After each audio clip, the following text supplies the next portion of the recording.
Everybody, Mo here, and today I'm going to be opening an entire case of Unleashed. This was a sealed case. I have the whole cardboard box somewhere, but these are all 6 boxes. We're going to be opening all 6 of them, and to milk as much content out of them, we're going to be doing a bunch of fun stuff. Like in one of the boxes, I'm going to open up 6 packs and then build a sealed pull with it in a different video or something, or I don't know, we're going to do a bunch of stuff like that, like pack one, pick one, in case we were doing like draft or something like that. Just fun shorts content, try and get a couple of different types of content videos out of opening these up. But oh my gosh, it's an earthquake. I don't actually know how I'm going to fit all of this on the screen at the same time. So we're going to set these off to the side here, and by the side I mean the floor, obviously, and then we are going to just open, one at a time, and we're going to hope for good stuff. I have never actually opened a signature card. I've never opened a signature card. I've opened a couple of overnumbers. I've opened overnumbers before, and I've opened alt arts, but I've never opened signatures. So I'm super excited. I'm hoping to hit my first one. I know Ultimate Baron, or the Baron Ultimate Rarity, Baron Nash, whatever it's called, is like the big hitter. That's the big thing everybody wants. So we're going to, hopefully get that. But I plan to play a lot of Rengar. I'm excited for Rengar. I think Lilia looks kind of cool, so I'm down to play some Lilia. Any signature would be cool, but for the most part, I'm looking to play probably Rengar, Kha'Zix, obviously Elder Dragon. Anything orange decks that goes in my Aurora decks or in the Rengar like Zoo type deck is going to be fun. And then, Lilia. That's what we're looking for here. So let's go and get into it. I did get some scissors because I feel like I'm not going to want to be opening a bunch of packs over and over and over again with my fingers. And I don't know how well some of these packs open. Sometimes it's kind of hard, so I figured I'll just use scissors, make it nice and quick and easy, not worry about not worry about accidentally damaging the cards or anything like that, right? So go ahead and get to it. So very first box of Unleash. This is my first box of Unleash. I played in one pre-rift, dominated that. Check out that YouTube video where I dominated the pre-rift, but those are the only packs of Unleashed I've opened so far. This is my first box. I'm super excited. I've got to turn these upside down for you guys here. Try and keep it in the right stuff for you. I'm going to set this off to the side. That's where I put all my commons and uncommons. I have decided that I am not going to go over every common and uncommon because while it is a brand new set, I feel like usually to open a box it takes me about an hour-ish already. So to open 6 boxes, I don't want it to take 20 years. So yeah, let's start opening it. We're gonna open it on my Championship Blitzcrank playmat. If you're interested in winning your own skirmish and getting a playmat like this, check out my Metafy. Yeah, that was a good plug. See, I've been working on my plugs. I'm gonna turn my fan on. It's hot. I've been working on plugs. I'm not very good at it. I don't really like to do the like, comment, subscribe, yell at people to do that type of thing. So not very good at it, so I've been practicing. So all right, we're gonna skip to the end. I'm trying to figure out a really fun way to do this. I've been thinking what I want to do is kind of look at these back cards here. I think this is a rune, right? Oh no, it's a Vex. Okay, because I know the back one, if it's this black card, I think it's a legend or a battlefield, right? Yeah, so that's like a battlefield, and this is going to be a legend. So I'm thinking probably a couple boxes in, we're gonna start opening them in the back to see if it's a legend in the back rare spot, because if it's 2 rares here, I think every epic, oh cool, foil repulse, that's kind of sick. I think every epic has 2 rares in front of it, I believe. That's how it was in set 1, was the last time I opened like a whole bunch of stuff. So I wonder if it's the same way this set as well. So if we see something like this, in case it's a signed or an overnumbered legend, I'm gonna look to see if this is a rare, and then if it is, we're gonna freak out. But this one isn't, as we saw. This is just a Vex Legend, the Gloomist. We have a Conscription. So Conscription says, oh, get up further for you guys. You may spend 5 XP as an additional cost to play this.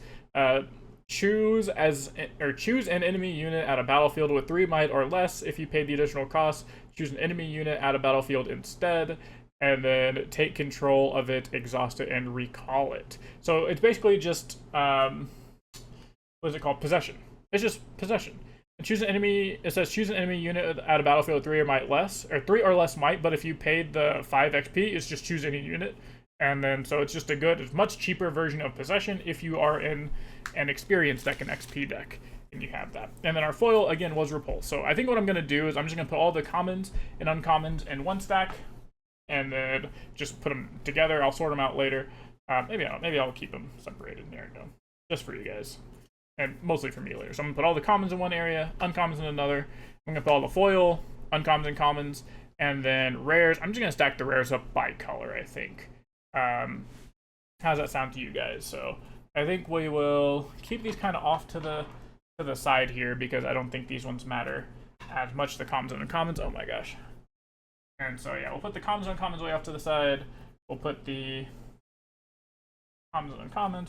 We got our foil stack, our purple stack, and our champion stack, or legend stack, I guess. Alright, so now that we have it figured out, let's go ahead and get to pack number 2. So I think, like I said, that thing where I look at the back, I think I'm just going to do in a couple of boxes from now. Right now, though, I do just want to look at them straight on. I just want to feel the glory in my hands. So, alright, let's see what we got going on here. We have token. Oh, also, I want some overnumber runes. Some of those alt art runes would be sick. Oh, cool. Well, we immediately hit an alt art. Alt art orange Kha'Zix. And we got, I guess, are the runes? Oh, I guess this is supposed to be a rune or a token. Cool. So we have a foil spectral centaur. So when another friendly unit dies, give me +2 might. So random foil common. Then we have a, I don't know how to say this, Lascila. When I hold at the start of your next main phase, you may move an enemy unit to this battlefield, so it's kind of like a super charm.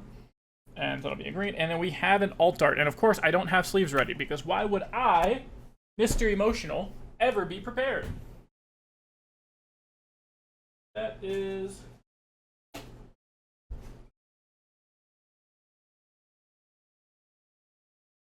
That's the neat part. I'm not. Oh my god. Professional YouTuber. No cuts, no edits. Raw. Just raw content for you guys. Alright, cool. So we have sleeves. We will put the good cards in the sleeves, and we'll put all the epics kind of at the top here for you guys. So cool, yeah, we got Orange Kha'Zix, so when I attack, you may spend 3 XP to deal damage equal to my might to an enemy unit here. I think this is the good Kha'Zix, I'm not actually 100% sure, but I think it is. So, that's awesome. Awesome, got a good hit. I know in my pre-rift kit, I opened an alt art Poppy, the yellow Poppy, which I think is also the good one. And fun fact, I have no idea where it's at. I don't know if I traded it to someone or what, because I just can't find it. I went to go find it earlier today for something, and it wasn't where I thought it was, aka with all of my other pre-rift stuff, so I have no idea. So we're going to try something here. We're going to do this. We're going to take the, oh, I got a rune here. So we're going to take the back 3, let me say rune, not fancy rune. We're going to take the back 3, move them to the front, see what we got here. So we have a foil smite, which is super duper awesome. We like foil smite. We have a LeBlanc, legend, just regular LeBlanc, and purple Kha'Zix. Alright, cool. We got both Kha'Zix already, back to back. Maybe you were supposed to just be a purple gamer. The game is giving us a lot of purple cards here. We have foil smite. We have some uncommons. Maybe, hopefully, we're past the point of, like, commons being $5, like they were with Stack Deck, because that was absolutely insanity, so I'm not going to check the uncommons for anything, because I'm just going to assume that uncommons aren't really worth anything, unless they're foil. I still think foil uncommons should be like $5 or so. I think that makes a lot of sense. So, okay, we're gonna do the same thing. I'm gonna flip it over, get rid of this, get rid of this, and we do 1, 2, 3. Is that 3? This card's like extra thick. Holy, whatever that second card is, it's like super duper thick. All right, what do we got? We have a foil Frozen Fortress. That's sick. Can't really tell that it's foil. Oh, there you go. You kind of can. That's super sick. So foil, uncommon. We have a Clash of Giants, aka LOR Kisahomie. It's our first orange. And we have Dancing Grenade, probably the worst rare in the game now. I thought this rare would be much better than it is. Like when I first saw it, I remember I was like, oh, that's not that bad of a card.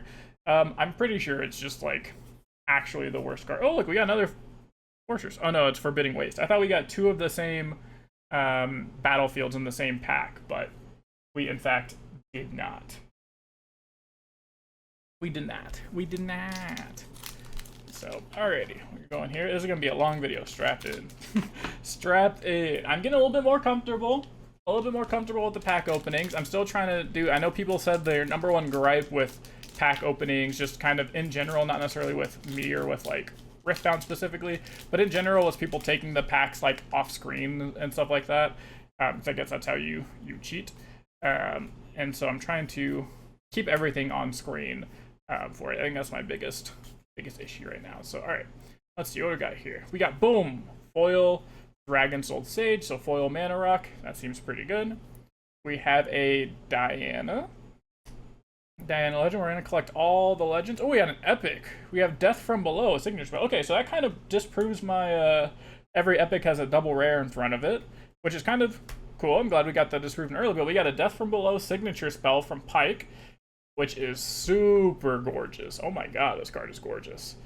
I don't know if you guys can really see that, but it says kill unit at battlefield, then if it had 3 might or less, you may play this from your trash for 1 power cost. So basically the idea is that you play it like multiple times, kind of like how his ult repeats in League of Legends. If you guys play League of Legends, you know that's very iconic of Pike. If you don't play League of Legends, basically his ult is an execute, which is what this is, you know, a kill spell, so it kills a unit at a battlefield. But then if you get a kill with your ultimate, it resets the cooldown on it for a short period of time, so you get to reuse it. So there's a bunch of montages and clips out there of Pikes going and killing, you know, like the entire team, basically, like all 5 people at once. And I think that's what this is supposed to do. So if you kill a 3 might or less unit, you can replay it for a power, kill a 3 or less might unit, replay it for a power, and then kill anything of any size, like once you're done at the very end.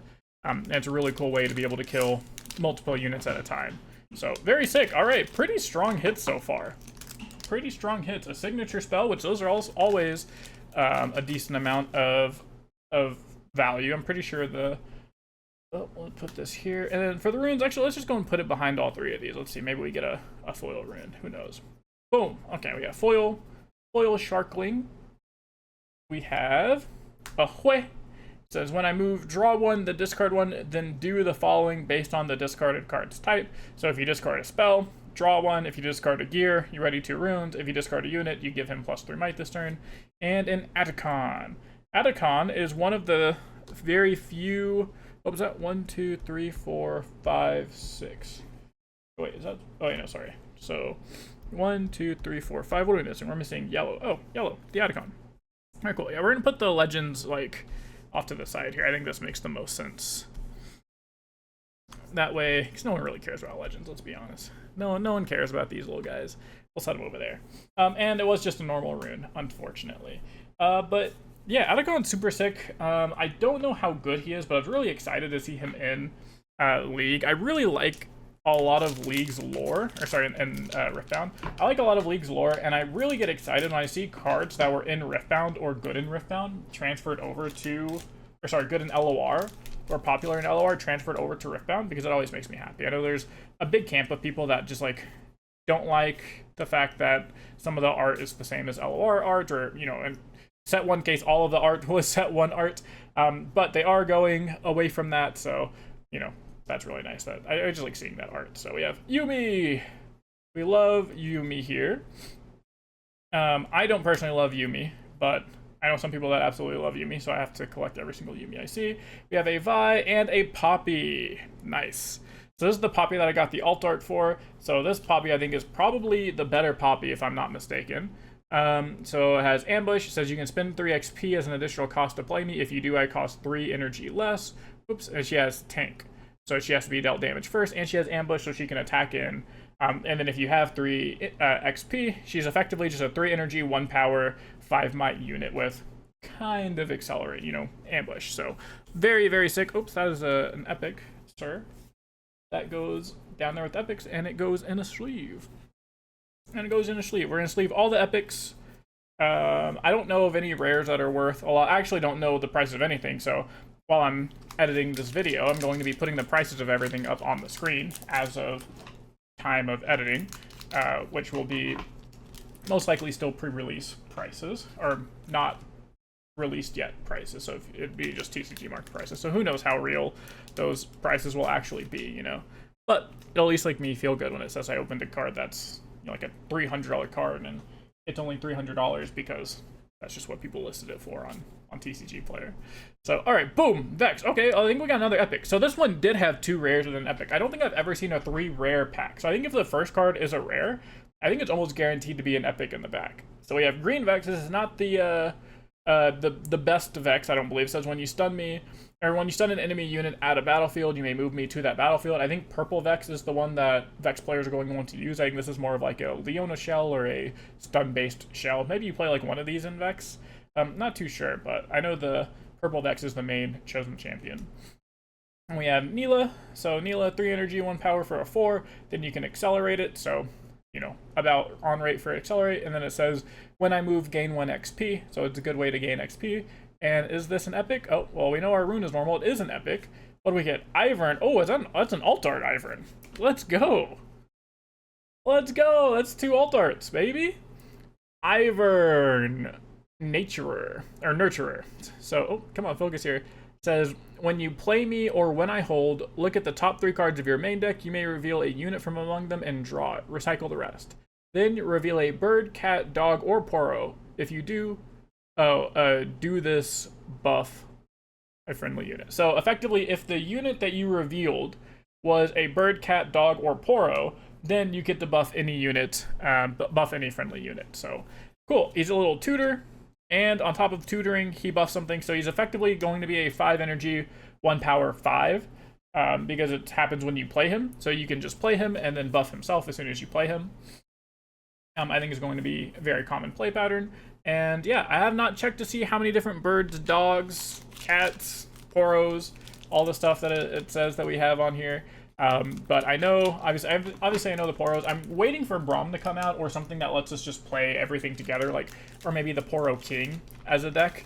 I would love a Poro King legend or a Braum legend that just says, like, you can put any card that says, like, Poro on it in your deck. Oh my gosh, that's a lot of stuff. All right, so let's see what we got here. We have a foil Vault of Helia. So it says when you hold here, your non-token units cost 1 less to play, or sorry, 1 more to play this turn. So it's kind of like a way to punish people for holding. We have Sump Warp Map. We have Tactical Retreat. I love Tactical Retreat. I think this card is insane. Oh, and I guess we had a rune. I'm probably just gonna start flipping over the runes because it's kind of not exciting to flip over a normal rune. Tactical Retreat, I think this card is nutty. It says 2 energy, 0 power cost, choose a friendly unit. The next time, oh, hello. The next time it would die this turn, instead heal it, exhaust it, and recall it. So you save it basically. I would like for them to come up with a keyword for that because that's a lot of stuff to read and write. So I would love. I got a double battlefield pack. I didn't know that was a thing. I hope they come up with a keyword for that, but it's basically just set legend ability. So it's set legend ability or Zonia's, you know, save something. I hope they come up with a keyword for that. But I think that is absolutely nutty. I love playing that, and I think Poppy Aurora is really good. So I like that card in Poppy Aurora because it just lets you save any of your already really, really big and hard to kill units. Your opponent tries really hard to kill it, and you just say, okay, 2 energy, 0 power, kill it. Alright, Skyward Strike just says move an enemy unit. So 2 energy, 1 power. It's kind of like a charm, but not. And then it says level 6, so if you have 6 or more XP, stun an enemy unit. So it's like charm, but you can stun it if you have enough XP. Grim Apothecary, one of the greatest cards in Rengar, just an amazing card in general, as reaction, or as ambush, so you can play it at reaction speed to a battlefield where you have units. That says, when you play me, you may return a friendly unit at a battlefield to its owner's hand. So it's kind of like a little save spell, and as ambush. Whoa, and we got a Thrill of the Hunt. Speaking of Rengar, this is a card that I absolutely need. And I'm not buying Chinese cards. If you know me and if you've played against me before this, I have an all Chinese collection. All my cards are Chinese. But this is the first time where I'm not trying to get a full Chinese collection. I'm going to try to slowly convert everything over to English until they make Korean a language. Then I'll just transfer everything into Korean. But until then, we're going to English. So I really need Thrill of the Hunt. I really need everything. But obviously, I would like to not have to buy epics. So I'm hoping that this case will provide me with all of the epics I need. Thrill of the Hunt is a crazy card. It's one of the best cards in the game. Full stop. It's one of the best cards in the game, and obviously I really, really need it for my Rengar deck. So I'm super happy that we have it here. And we're not even halfway through the first box, and we've hit 2 alt arts, 2 signature spells, 3 epics in total. That's kind of crazy, no? I don't know what the epic hit rate is on Unleashed, but I'm assuming that I'm kind of crushing it. I'm kind of crushing it with this. This is only halfway through the first box, and we're already 20 minutes into the video. Like I said, strap in. It's going to be a long one. Herald of the Spring. Heedless Resurrection. This is going to be a very fun card to put in any sort of lock deck. It says you can sacrifice a unit as an additional cost, and then you play a unit from your trash, reducing its cost by the sacrifice unit's cost. So in theory, if you have 2 Brynheers, you can sacrifice a Brynheer with Heedless Resurrection, get a Brynheer from your trash back into play, excuse me, and then reaction speed out a Brynheer. And then what you do is you play Purple Annie, you get back the Heedless Resurrection, you replay Resurrection, you get back the Brynheers, you bounce Annie to your hand, replay Annie, play Heedless Resurrection, and you just have this like super crazy loop that effectively locks your opponent out of the game from playing cards at all. Nami. So Nami Headstrong. This is a good stun card. It says you may pay an additional green when you play me. It says if you do, you get to stun an enemy unit. And then when she holds, the next unit you play enters ready and gets a buff on it. I did not know that it entered ready, or that it like readies that unit. I just thought it buffed it, and I was like, wow, this Nami card kind of sucks. And then someone played it against me at the pre-rift, and they untapped their unit, and I was like, damn, I really should kill that Nami next time I have a chance to do it. So, boom. Nope, not this time. I thought I could scare it. I thought the pack thinks we're not listening or paying attention, so I was hoping it would just give me a rune. Alrighty, Carrion Dredge, a card that everyone should get familiar with because you will see it played against you 20 million times in LeBlanc. A Galileo, it has Deflect and Tank, and we have a Master Yi Wuju Master. We have, this is new Master Yi. Is it better than, what's it called? Proving Grounds Master Yi? I don't know. Don't know about that. Time will tell. As of right now, Proving Grounds Master Yi, it's not even like that it's competing with new Master Yi in the sense of like, oh, it's just better than new Master Yi. Proving Grounds Yi is just good. Like, that card is, that legend is just good.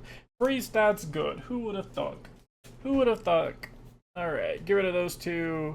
Let's get these 3. Boom! Oh, foil Starcross. That's sick. I'm sure, without a doubt, I will be playing some amount of Starcross, so to get a foil one feels really good. Speaking of Starcross, there's a good chance that I will be trying out Diana, at least if not playing Diana. Oh, and we have another epic. Already, that's crazy. What do we get? We got the Lilia signature spell. That is 3 signature spells in the first box. Lilia signature spell is in fact a counter spell. It is 2 energy, 2 power, counter target spell, or counter a spell. Its controller can't play spells this turn. So it just locks them out again from playing cards. This time it's only spells at least, so not quite the turbo lock that Bryn here is. But it is reaction speed, and it is also a counter spell, so that's very good. You know, green rather gets a whole plethora of counter magic.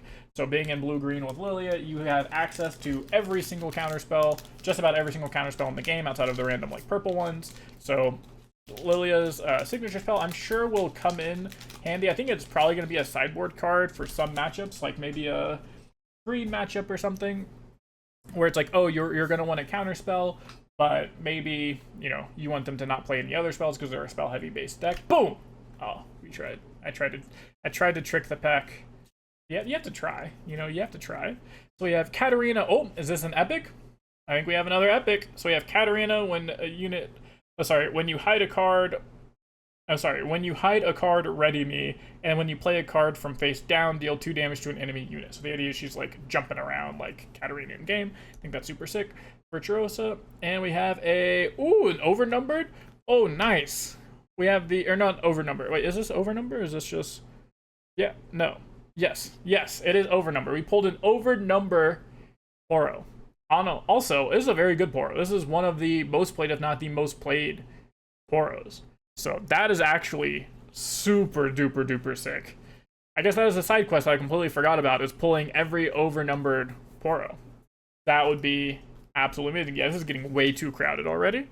This is getting way too crowded, so I'm just going to resort to putting all of the rares in a stack. again, off to the side. And then this is just simply where all of the hits are going to be. We're going to put all of our epics, alt arts, up here. So, no real order outside of just like, you know, the box that it was opened in. I guess so we'll have like the first box be here. And we'll move it all to the side because, again, I don't think we'll have enough space for every single epic and alt art that I open across 6 boxes. So we will just put them here until we get done with this box, and we'll set them to the side. And then at the very end, we will, in fact, go over every card pulled, every epic pulled. Or all the good cards pulled. So let's see what we got here. Boom, boom, boom. We're still waiting on a signature. We got an over number, so that makes me happy. Oh my god, these cards feel so thick randomly. Some of them just feel a lot more thicker than the others. Alright, we have Friendship. Foil Friendship. We have Smoke and Mirrors. So, Smoke and Mirrors, I don't even know what this card does. Come on, camera. There we go. Choose a unit you control and another unit you control at a different location. If at least one of those has temporary, move each to the other's location, draw a card. Sure, so it's just a way to swap units around and then draw a card. And Sacrifice, speaking of ways to draw cards, there you go. This says, as an additional cost to this, kill a friendly mighty unit, draw 2 cards, and then channel 1. So it's just 1 energy, no power, reaction speed, draw 2, channel 1. Amazing card in Aurora. Just a really good card in general, but it's really good with anything that has like death knell triggers. Oops, sorry, move those over to the side. Really good with anything with death knell triggers, and is big and mighty. So, for example, Scuttle Crab. Scuttle Crab is a really good card to kill off with Sacrifice, because then you just get to put another unit into play. And it seems very good. And if any of you wondering or cringing at me using scissors, don't worry. My finger's in the way. There's a big gap between the top of these cards, or the top of the packs, and then the cards. So I'm not going to cut into them. As much as you would like me to, I won't. Combat experience, Sunpork map. Oh, baby! Orange Rengar. That's what I'm talking about. We love him. My Rengar deck is coming together. I'm happy. This is coming together, baby. We are... Where is my skin? Look at this. We got a Thrill of the Hunt. We have a Orange Rengar Trophy Hunter. We have a second... This is our second one because... Or we didn't pull one, but somebody traded us an Orange Rengar at the pre-rift I went to. I pulled a Vialmaw, and they had an Orange Rengar, and they said, hey man, I really need Vialmaw for my Orange deck. Like, I really want to play it. And this guy's been like one-tricking Orange since it came out, basically. And so he's a big Orange player. And he was like, hey, I need Vialmaw for my Orange deck. Like, do you want to trade? I pulled this Rengar. And, like, he didn't know that I played a lot of Rengar at the time or just put out a video on Rengar. But I was just like, yeah, sure. I'll go ahead and I'll make that trade for you. Boom! Ooh, I thought I'd get it with the quick pitch. I'm not gonna lie. So yeah, so it's my second Rengar. So I'm only 1 off of a playset, but I don't think I really need a playset. Maybe I only need 2. Maybe you probably need 3 for, like, mid-rangey. But right now in Rengar, I only play 2. I should probably play 3, though. The card's kind of sick. Alright, Crescent Guardian Foil. And Evelyn, and an Ivern. I don't know why I said it that way. Ivern. Ivern. Regular Ivern. We pulled the alt art Ivern, so that's the regular version of young guy. Ivern's lore is really cool. If any of you guys are lore heads or into lore, you'll know. Basically, he was like from what I understand, which obviously I could be, misremembering. I'm not gonna lie. I'm not actually into lore that much. It's just whatever my partner would tell me about lore, and I was like, oh yeah, that's like super cool. Or she would tell me when a new champion comes out, like what their lore is, and I think stuff like that's cool. But basically, he was like a general, like an evil leader guy, like a big war general guy. His name was like Ivern the Terrible or something like that. And then he started loving trees or some shit. I don't know. He became soft. So we have Poppy. Oh, I think this is another epic. We have double rare. Double rare, we have, what is this? Determined Century. 1 energy, 1 might. I remember everyone thought this card was like super broken. It says, I can't move to base. When it came out, just because it's a 1 energy unit, so the idea is that you can like play 2-1 turn 1 and then just start like hyper getting points or whatever. I think this card sucks, I'm not gonna lie. I have yet to see this card be played a single time. So, until it's proven otherwise, I think this card sucks. And an epic, boom, Shadow! Another signature spell. Oh my god, we're collecting all of them at this point. We are collecting all of them. Shadow is sick. If you play me to a battlefield, I enter ready. And then he has action, 1 energy and a power. Exhaust him to stun an enemy unit. So the idea is you play him directly onto a battlefield, and then he enters ready. You can tap him and immediately exhaust him. and he can immediately stun something. So super sick. All right, we're getting all of them. If you can just give me 2 more Thrill of the Hunts, though, I'll gladly trade you whatever Vi signature spell is. I don't even know what Vi signature spell is, but I'll trade you the Vi signature spell that you're going to give me, game. I'll trade you that for another Thrill of the Hunt. Thoughts? Thoughts? Does that sound good to you? It sounds good to me. All right, let's see here. Almost done with box number 1. Almost done. 1, 2, 3. And so far, our hits have been pretty sick. Not gonna lie. Bandle Soldier. This card gives me PTSD from LOR. If you ever played LOR, you share my experience and my pain. A second Grim Apothecary. And a second Tactical Retreat. So all this stuff's looking pretty good. We're starting to get doubles of the rare. I think someone was telling me that if you get a case, you basically get a playset of every like common, uncommon, and rare. And you kind of just have to try and get, like, the epics at that point, or pull epics. Like, you should pull a decent amount of epics, but you're not going to get, like, a playset of all the epics and stuff. So, I fully expect to... Oh, boom! Oh, we got one! Nice! Oh, I just threw it on the ground. Sick. Sick. Awesome. And for my second favorite color. And for my second favorite color, we love that. Oh, these runes are sick. Oh, these runes are so fucking sick. Oh, oops, did I cuss? I mean to do that, but oh, look at that texturing. I know my light's glaring. I don't know if this even looks good, but I'm glad I just threw it on the ground. You notice what I did in set 1 when I did my first ever box opening video? I don't even know if I did it. Okay. My first ever box opening video, I opened the alt art Red Kaisa when it was like super duper expensive in set 1, like pre-release, basically pre-rift. And I didn't even notice it was alt art Kaisa, and I flipped it up and I grabbed it, and then I just threw it on the ground immediately. Foil, Duskrow Slab. We have a Pike. I don't think we've gotten a Pike yet, so that seems good. And boom, Keeper Masks. Keeper Mask, which is the same art as the mask in set 1, the gear. It says 2 energy for 1 might unit. Has hidden and temporary. And it says when you play me, play 2 reflection unit tokens here. They become copy of me. So it's kind of like a 3 might unit. In a sense, like, that's kind of cool. It's kind of cool. I like it. I like it. I'm way more excited about the the alt art rune, though, if I have to be honest. Oh, what do we got? We have 4 packs left. We have 4 packs left. So, awesome. So, yeah, we hit 2 alt arts and a rune. I think that was average in set 1. I don't know if it's the same average here in these boxes. In set 3. As you can tell, it's been a while since I've actually paid attention to the pull rates of things. We have Riptide Rex, probably the best card in this pack, but we'll see. Alright, and boom, another one. Oh no, it's not, it's a normal. I thought if I threw that one on the ground, it would also be an altar. See, I'm catching on. We have a foil Crescent Strike. This card is pretty cool, limited. We have an Unyielding Legion. So it just has Legion. You can play me from your trash. So it's kind of like Resurrection. It's pretty sick. And a Galileo. What we got? We have those. So not too bad. Like I said, definitely the Riptide Rex was better than both of those cards. So Riptide Rex is just a freaking unit, dude. That card is a freaking unit. And I'm not happy when my opponent plays it, 6 times against me and then repeats its effect multiple times. Black Rose. What does it say? Dignitary. I thought it said dignity, which it didn't. And then I thought it said like dietary. Oh yeah, Pike and Diana, Blue Diana. I think this is the good one, right? It says when a showdown begins here, you may pay 1. If you do predict, then reveal the top card of your main deck. If it is a spell, draw it. So it's kind of a way to just like tutor for cards. I guess not really a tutor, but it's a way to get extra cards. Oops, I put those in the wrong stack. Which I don't know if that's the good Diana or not, but that is a good Diana. It's a good card. That is about the power level I would expect from a champion rare. All right, what do we got? We have this.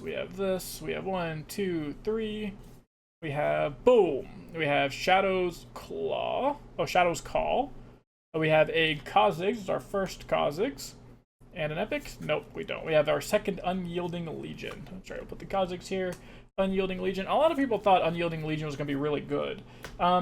That's because they come from, like, other games, where games like Magic specifically, where resurrection effects like that and Phoenix and stuff like that are really, really good always, or potentially really, really broken. And that's how it is here, where it's potentially really good at some point, maybe. But as of right now, these resurrection effects aren't actually very good. Your resource management is just a little bit different than it is over in Magic Land. So, Evershade Stalker. We have Ivern. I think this is our first Ivern. And we have a Blood Rose. Says when you play a unit, you may pay 1 energy to gain 1 XP, and then spend 3 XP, tap it, ready a unit. So it gives something kind of like Pseudo Accelerate, which is super sick. That is a really, really good limited card. Really, really good limited card. So that's it for box 1. I am happy. I think that's an amazing box 1. We hit, what is this, 1, 2, 3, 4 signature spells. We hit 2 alt arts. We got alt art Kazakhs, alt art Ivern. We hit a Rengar, which we needed. We hit Rengar signature spell, which we need. I say this, I need everything right now. And we hit a purple rune. Purple alt art rune, which makes me happy. Second favorite color, like I said, right after orange. So I think orange, purple, and red are my favorite colors. So that was box 1. We will set these over to the side.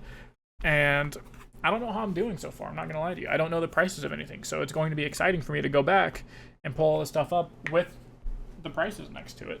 So I don't know if I'm doing really good or really bad. I'm sure you guys know by this point, and you can let me know if you think over or under these boxes will get money back. So I got them all at MSRP. So this is what, 720? I think it's 720 for a case at MSRP. So yeah, we got that. Oh my gosh, this one is like hard to open. This is why we need scissors, guys. This is why we need scissors. So yeah, so do you think we will hit the 720 mark? Yes or no? Let me know down in the comments below. Right now, no cheating. No watching the whole video and then going and commenting yes. I know that's what you're going to do, Carl. Don't do that. Don't be like Carl. Don't do that. Be better than Carl. Be better than Carl. Go guess right now. So that way when you're right, you can feel good about it. And if you're wrong, we at least know that you were honest and that you tried and that you didn't pull a Carl. Alrighty, box number 2. The question is, will this be better than the first box? I don't know, but let's find out. So, like I said, I think the first couple boxes we will do just like normal openings, and then after the first couple, I think we'll do the last couple boxes with like, I'll do some pack 1 pick ones, I'll do some like, I don't know, like maybe build a sealed deck or something. Let's see. Not all in this video, because this video is going to be really long. So we'll open the packs, and then I'll make a sealed deck out of them in like a whole separate video. Inferna, oh my gosh, I love this card. I love this card, I love this card. I love this card in Riftbound. And then I definitely love this card in LOR. If you played LOR, this was one of my favorite cards of all time. Once it came out, obviously it kind of came out towards the later stages of the game, but it was one of my favorite cards of all time. Absolutely unit in LOR, and it's a unit in Riftbound as well. Smoke and Mirrors and another Jhin. So, Smoke and Mirrors, I don't really know what the purpose of that card is. I've been sitting here thinking since I opened it. Like, what are the combos that you're trying to do with Smoke and Mirrors? I mean, is it reaction speed? It is? No, it's not even reaction speed. It's a hidden card. It is just a hidden card. So, I was thinking maybe it's supposed to be like a save spell is the idea, but you can't even be used as like a reaction speed save spell because it's not reaction speed. Alright. Foil Sacrifice. Oh, wait, sorry. This is just normal sacrifice. That means that we got an epic here, I think. So let's see. First epic, 2 packs in. Sunport map. What do we got? Uh-oh, it looks like an overnumber. It's an alt art. Alt art purple Vex, baby. That's what I'm talking about. This is the good Vex. This is the Vex that everyone's going to be using in their champ slot. 4 energy, 4 might, 0 power, deflect. And it says, when an opponent plays a unit while I'm at a battlefield, stun it, they cannot move it this turn. That is amazing. That's hype. I absolutely love it. I love purple.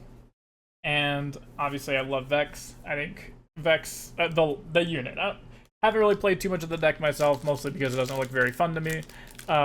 Personally, I will play it. I'll put a guide out on it, of course. I'll definitely have to play it now that I pulled a alt art Vex. That's super sick. I don't know if the champions can get signatures. I actually don't even know what can or cannot get a signature anymore. They kind of messed me up in set 2, I'm not going to lie. So I'm just going to assume only the legends can be signatures. And if that's true, then we'll just have to pull one to find out. And we have another epic. Back-to-back epics. We have Grim Apothecary. We have a Tactical Retreat. Oh, we got this time. We have Blue Sentinel. What is this card? What does this card do? This card is... Why does it look like this? This isn't not an overnumber, is it? No, it's not an overnumber. It's just an epic. Okay. I forget. Epics just look cool, dude. They just look super cool. Yeah, so shield 2. So it's a 4 energy, 1 power, 4 might unit with shield 2. So it's kind of like a 4 energy, 1 power, 6. Your hold effects... Oh, I remember this one. Yeah. Your hold effects for holding here trigger an additional time. When I hold, add power at the start of your next main phase. So it says, like, basically it reads, when I hold, get 2 power at the beginning of your, at the start of your next main phase, and then all your other hold effects here. So if you're playing, I guess blue-orange doesn't exist, but like blue-green with Ari, for example, the green Ari that says when I hold here, gain a point, she'll get you 2 points.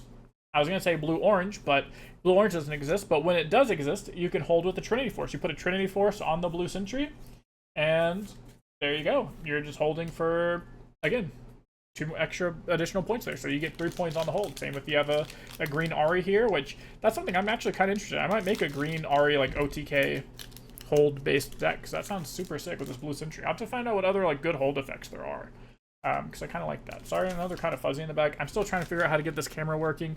This is the awesome, amazing camera that Riot sent me, and I'm going to throw all my packs away here because it's starting to get too, I don't know, too much. But yeah, I'm still trying to figure out how to get all the settings correct. I have the autofocus on, and it seems to be working for the most part. Boom. No, we tried. So I just got to get it a little bit more locked in, a little bit more dialed in. But I think for the most part it's pretty good. We have a foil Soul Harvest, a Pike, and a Keeper of Masks. Again, we got here Dusk Robe Lad. And if you're wondering why am I waiting until, you know, 2 to 3 boxes and probably like after the 3rd box and to do the fun stuff of like, oh, what would you do for a pack one, pick one, you know, all that type of stuff, the sealed stuff, because I feel like after probably the 3rd box, we're going to be seeing a lot of duplicates on the rares, and it's basically just going to be, oops, knocked everything over. It's basically just going to be like, hello, did we hit an epic or not? And everything else is just going to be like a duplicate at that point probably, or at least not very exciting. So I got this, and boom, one more. Nope, we tried. So, oh wait, we got to flip them over. 1, 2, 3. Alright, we have Heroic Charge. We have an Evelyn, and boom, another Ivern. So we have our play sets of Ivern, including an Alt Art, which I do play with, by the way. I know a lot of people don't play with their expensive cards, and I was going to say I don't get it. I do get it, I guess, technically. I get it in the sense of, like, it's expensive, and so like maybe you don't want to mess up your expensive stuff, but like for me, I either buy the expensive thing because I want to use it or wear it or show it off, or if I happen to pull it, then I just got it for free and I get to show off the really cool thing for free. Ooh, Sprite Fountain foil, that's amazing. This card's broken. This card's absolutely amazing. Yeah, so whenever I hit an overnumber or a foil of something, or like an overnumber, or even if I do pull a signature, I'll definitely just be using it. I did have a foil, or sorry, a signature Misfortune. If those of you know that played against me in set 1, I did play with a signature Misfortune. That is not because I pulled it. That's because somebody at Houston let me play with it, basically. Let me play with it at Houston, and I played with one in Orlando as well. And it was super, super duper awesome. So, oh, we have a legend in the back. Should we see if it's hopefully an overnumber? Is this a rare? It's not a rare. Okay. Not saying it can't be an epic, because we've had non-double rare epics in the back, so it could be an overnumber still. What do we have? We have Conscription, and no. It is just a regular old Vex. Just a regular old Vex. We are so happed. We are so happed. We will get hacked again. Alright, this pack starting off, this box starting off a little bit slow. Actually, started off with heat. It was 2nd pack Alt Art, 3rd pack Epic, but it kind of slowed down. I think by the time we were halfway through with our first box, we had gas, just straight gas. All right, let's see here. Maybe this is an epic. We saw a legend in the second spot. Nope. Okay, so we have foil Fate Weaver. We have the LeBlanc, and oh, it is an epic though. Moonfall, nice. We have Diana's signature spell. That is my second Moonfall. I opened up one during my pre-rift. Fun fact, I had the battlefield that said when you hold here, you give your next spell you play this turn repeat cost equal to its like cost or whatever. When you repeat Moonfall, it's kind of silly.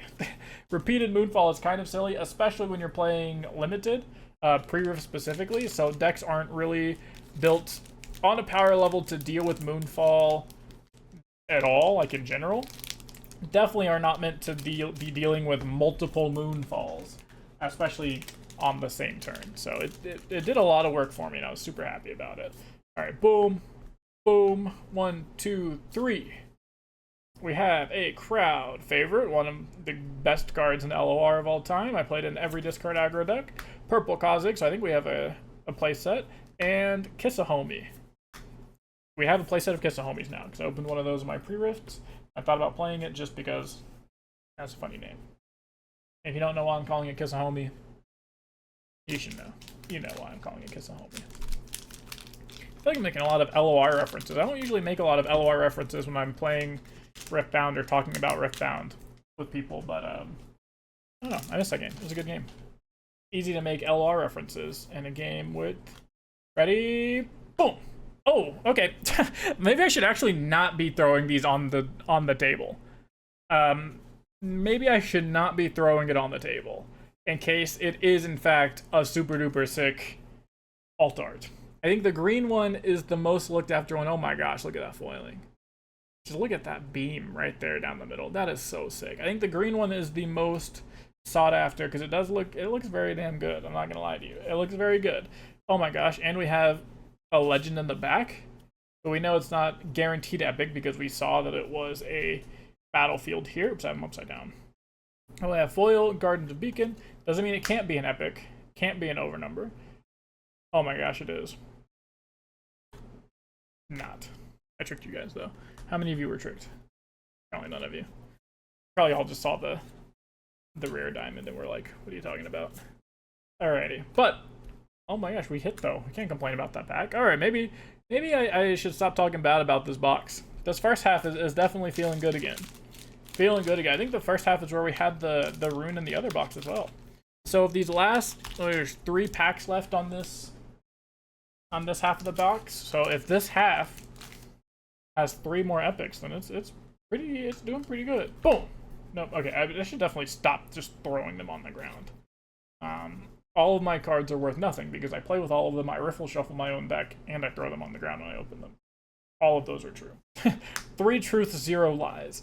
Vex and Diana. Vex and Diana, I think that was a playset of Diana's for me? Not quite sure. Not quite sure. Alright, 2 more. Ba, ba, ba, ba, ba. And we open quickly. Boom. Speed open. Go. Boom. Boom. Boom. Boom, boom. That was really funny. This is a little fluffy guy, dude. Ultra Soft Poro. This guy's kind of sick. He says, exhaust him, play 2 1 Might Bird tokens with Deflect. Use this ability only while I'm at a battlefield. So, kind of super duper sick. This paired with the Rose. Where's it at? Rose, I was going to read it to you guys. So basically the Rose says whenever you play a unit, you get an XP, and then it says, so the idea is you play this guy, he makes you some XP. Oh, here we go. Yep.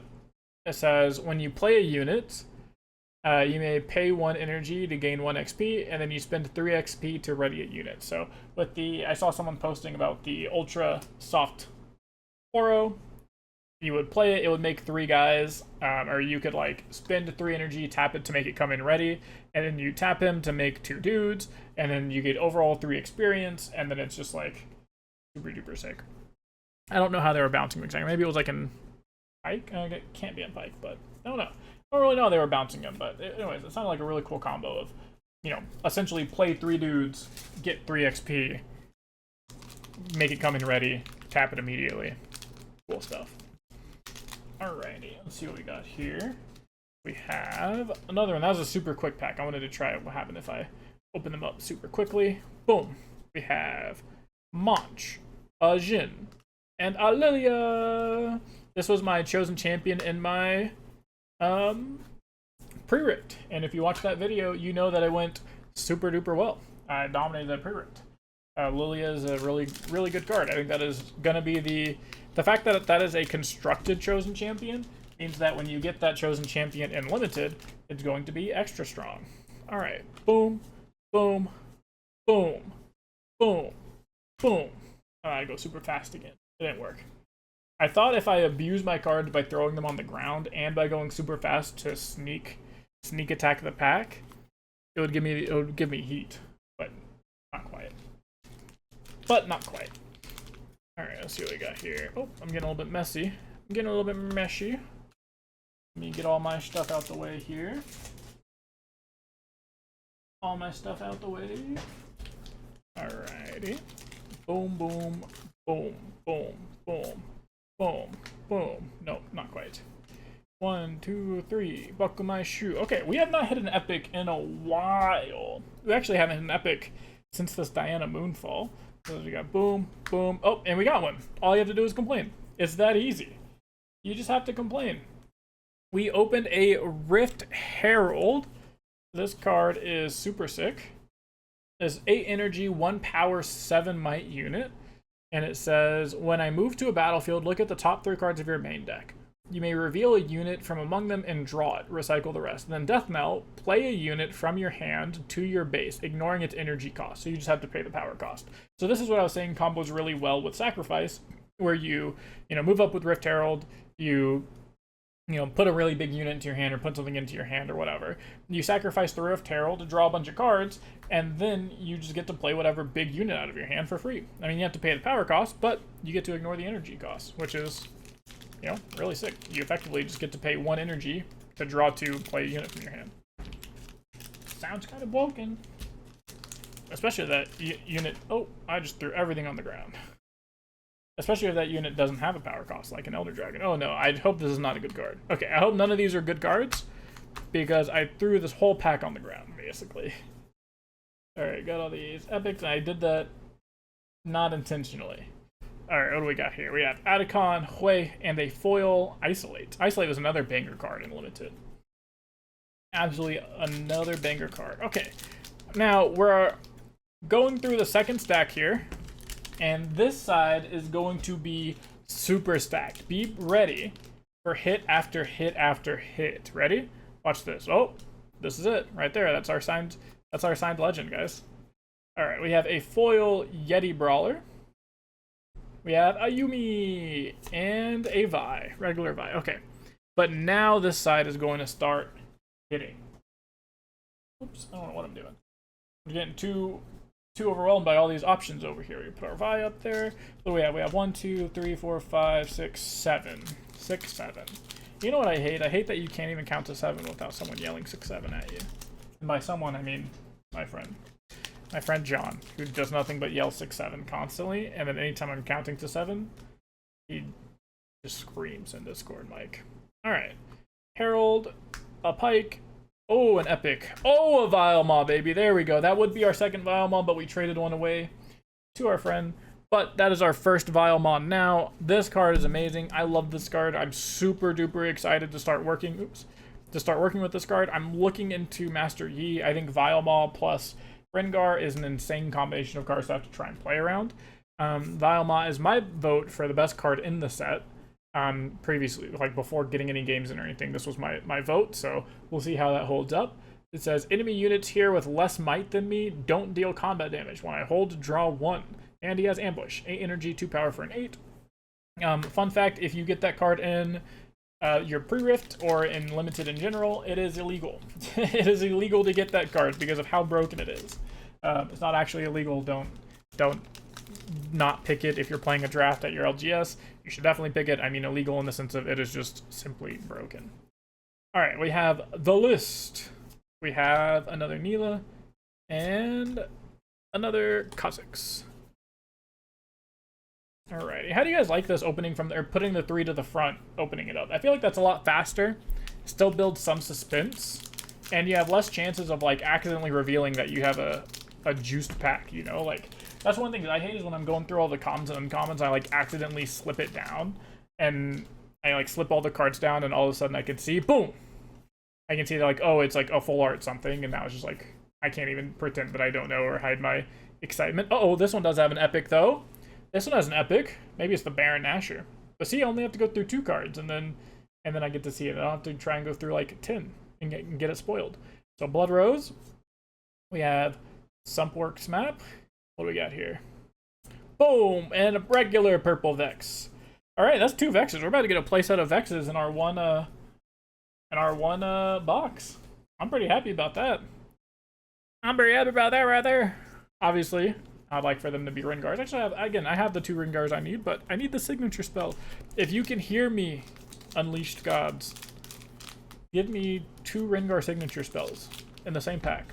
Can a pack even have multiple epics? I don't think so, right? I think you're guaranteed I guess technically it could have 3 epics, right? Because the rare slot could be anything. It could upgrade to an extra rare, or sorry, the foil slot can upgrade to an extra rare. I don't know if the foil slot can ever upgrade into an epic. I've never seen a 2 epic pack. But maybe I'm just not a lucky guy. Trevor Snooze bottom. Playset of Tactical Retreats. Boom. And our playset of Grim Apothecaries. Okay, that's good. So like I said, we're starting to get in playset territory.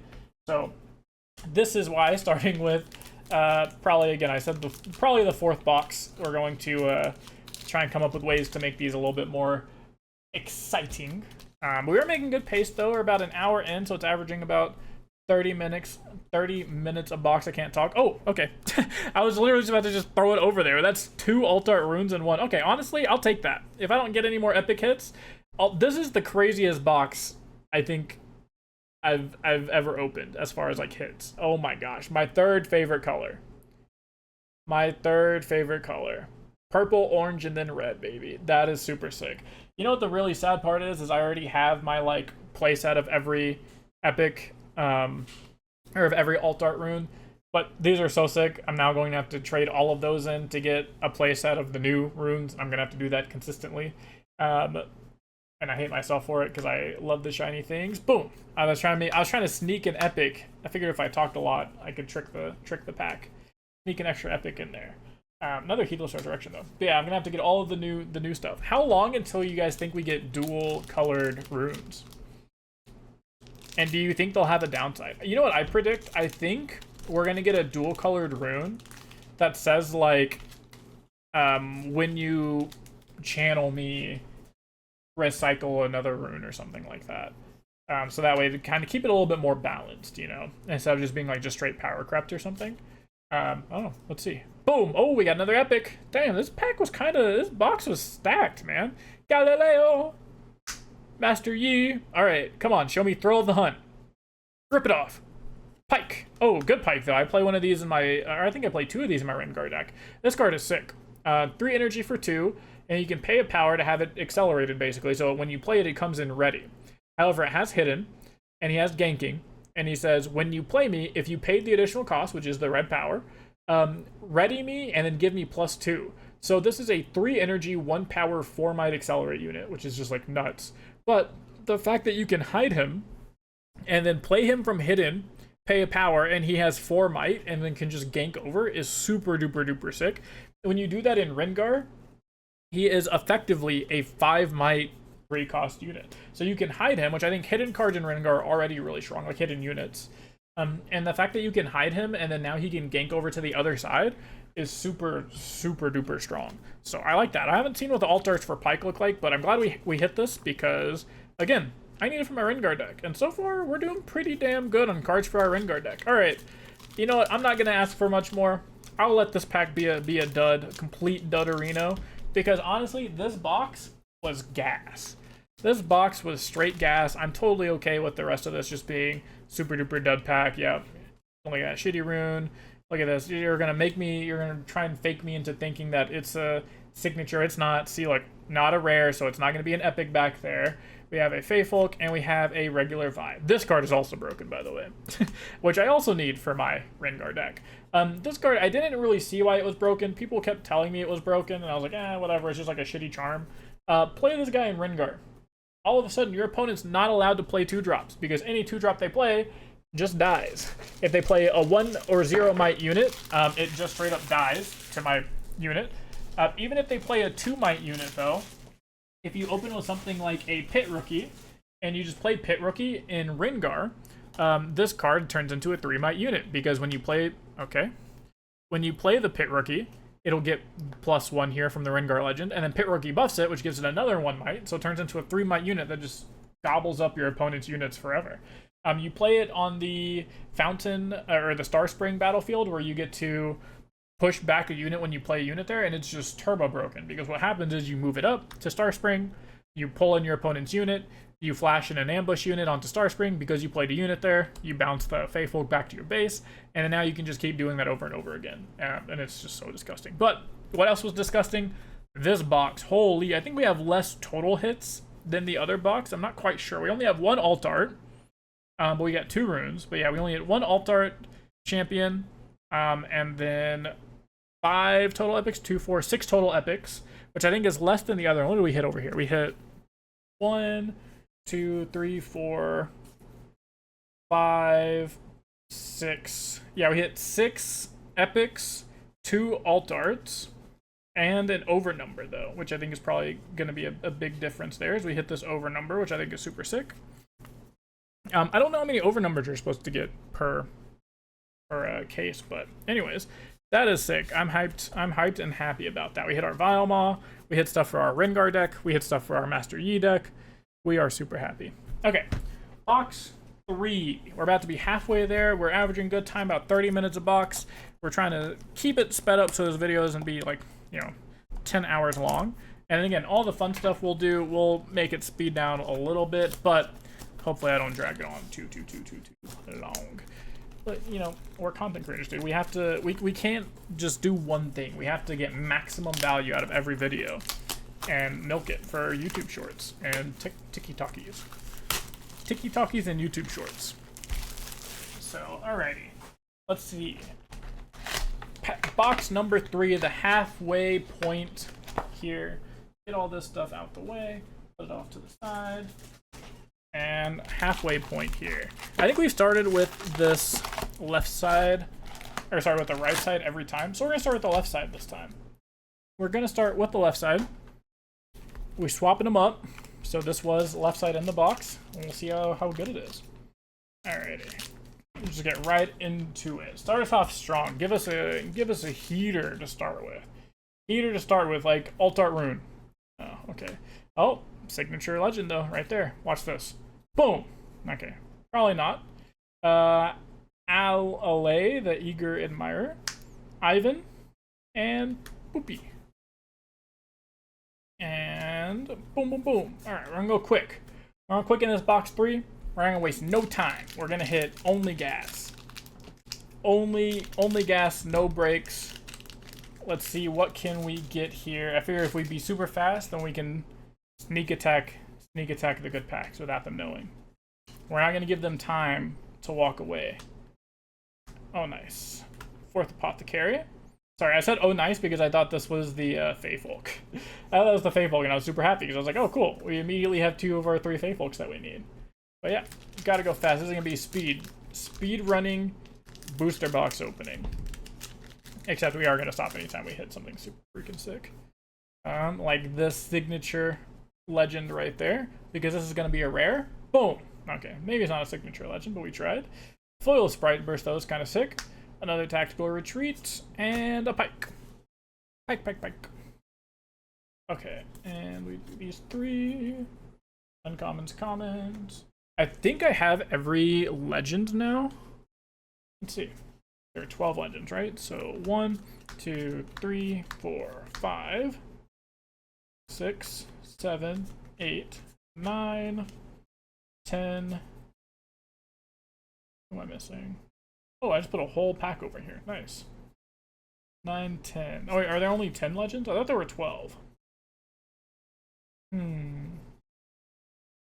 there are only 10. More importantly, why is there just like a whole pack sitting over here? Oh well, the more you know. Okay, anyways, we have 10 legends. Maybe there's only 10. I thought there were 12. There's probably 12, and I'm just missing 2. What? Which ones am I missing? Oh, I'm missing Rengar. Yeah, there are 12. I'm missing Rengar, and probably one that no one really cares about playing. Oh, Lilia. Which is not what I was saying. I fuck with Lilia. Lilia's cool. And boom. No, we tried. We tried. Alright, I think it's time for another overnumber. Oh, we have an epic, though. We have an epic. Keeper of Masks. Unyielding Legion. Kha'Zix. Cool, okay, so that is the good Kha'Zix that we got the alt art for. It says, when I attack, you may spend 3 XP, dealing damage equal to my might to an enemy unit here. So, awesome. So we hit the almost a playset of Kha'Zix. We have 2 out of 3, including one of them being an alt art. Alright, the left side's not started off the hottest. That's okay, though. Hey, last box also started off not very hot, and it was, I think, a much better box than box 1, if I do say so myself. So, you know, I'm not gonna rush this box into being good immediately off the bat. If slow starting boxes gets us boxes like the second box there, I'm down. I'm down. That is our playset of Conscription and our playset of Galileo. Galileo. I had to. It's just like a law. You know? If anyone opens a Galileo, you just gotta scream it. Alrighty. Boom, boom, boom, boom, boom. Bop! Okay. Foil, Towering Parafont? Vex. Oh, what do we got here? Boom. Oh, and an Altar LeBlanc. Oh, that's the good LeBlanc, too. Okay, see? We can start off slow if it means we're gonna hit alt arts of the good legends, baby. That is the good LeBlanc. That is Debonair LeBlanc. 3 energy, 1 power, 3 might, Death Knell, draw 1 if it's your beginning phase, draw 2 instead, and it has Assault 1, which I actually didn't know until recently, but super, super sick. Oh wait, Vex goes over here. Super duper sick. That is a banger hit. That's basically on par with hitting that, the alt art Vex. So if anything, this means that we're going to hit the LeBlanc here every time, right? Because our last one that had the alt art Vex had regular Vex. So this one has alt art LeBlanc, has to have regular LeBlanc. Okay. Uh-oh. What's this? What's this? No, let's just skip to it. Let's skip to it. Is it good? Aw, not good. Not good. What do we got? We got LeBlanc, though, to go with the LeBlanc. This is the LeBlanc box. I think that's a sign. Oops, that goes over here. I think that's a sign that we're going to be getting some LeBlanc cards here. I'm calling it right now. We're getting at least one regular LeBlanc, either blue or yellow. I think it's going to be a blue one. I think we're going to get a regular blue LeBlanc, and I think we're going to get a LeBlanc signature spell in this box. This box wants us to play LeBlanc. So, oh. Alright, let's get the pain out of the way. Yep, let's get the pain out of the way. Boom! Diana. Dancing Granada. Anytime we do that, we're just gonna get the pain out the way. I can't handle the suspense. I'm not a suspense-having type of guy. So, if I see that it is a legend in the back spot there, we're just gonna rip it. We're just gonna rip it. Alright, I have pulled an overnumber. I have pulled an overnumber on set 1, which was where there were only legends, but I've pulled an overnumber legend. I just haven't pulled a signed legend or a signed anything. Boom and Pike. I think that is our playset of Pikes. Super cool. Honestly, give me an alt art of Pike. I would love to pull up with an alt art of Pike. I can't wait to play Rengar at my locals, dude. I'm so hyped. I'm so excited. I'm gonna be bringing you guys some VOD footage, or not VOD. Sorry, what's it called? Vlog. Some vlog footage. I think that's something that's missing in the TCG space in general. Definitely missing in the Riftbound space. So I'm gonna be bringing you guys some vlog content of me going to like skirmishes, going to Nexus nights, etc. I'm gonna try and do POV content. I'm not sure. I don't know if I really like POV gameplay content, to be honest with you. I don't know if I really like that. But just because I don't like it doesn't mean you guys don't like it. So if that's something you guys like and would like to see, I'm down to strap my, iPhone to my chest or GoPro to my forehead or whatever you have to do to get it done. And I'll look into what it takes to make that content. But yeah, starting with this next skirmish season, I have actually some really, really big plans. I have really cool video ideas for this next skirmish season. And I might try and get some POV skirmish runs in there. Oh, we got an epic. Tactical retreat. Grim Apothecary. Yes, let's go! Thrill of the Hunt number 2! Thrill of the Hunt number 2. That's what I'm talking about, baby. One more. Give me one more, if you can hear me. If you can hear me. Rito gods. Give me one more Thrill of the Hunt. That's all we need. That is all we need.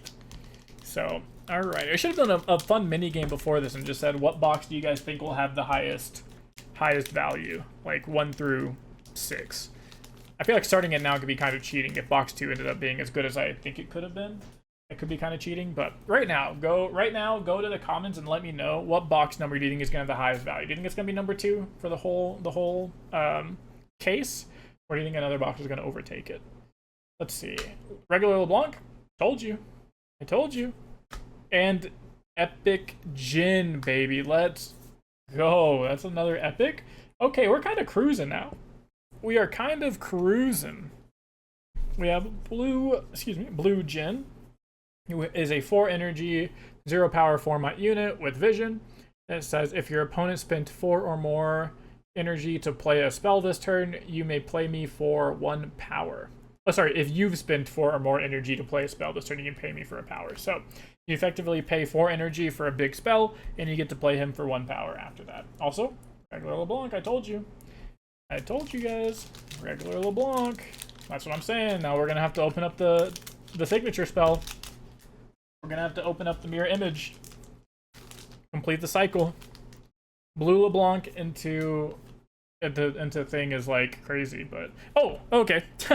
I'm just yapping over here, dude. And we've pulled another alt art rune, another color too of alt art rune. Wow, that one's amazing.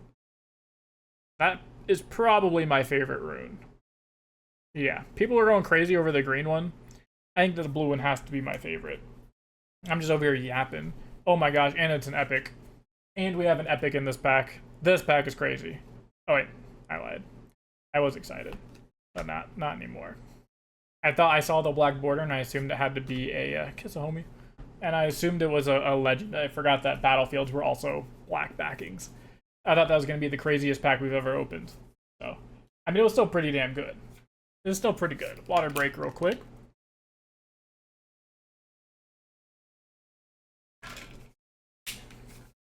Awesome. We're going to open this up regular style. No scissors. Regular style, animal style. By the time you rip it in half like that. Alright, boom, boom, 1, 2, 3. Let's see if the regular opening rewards me. Treasure, ahoy, and it did reward me.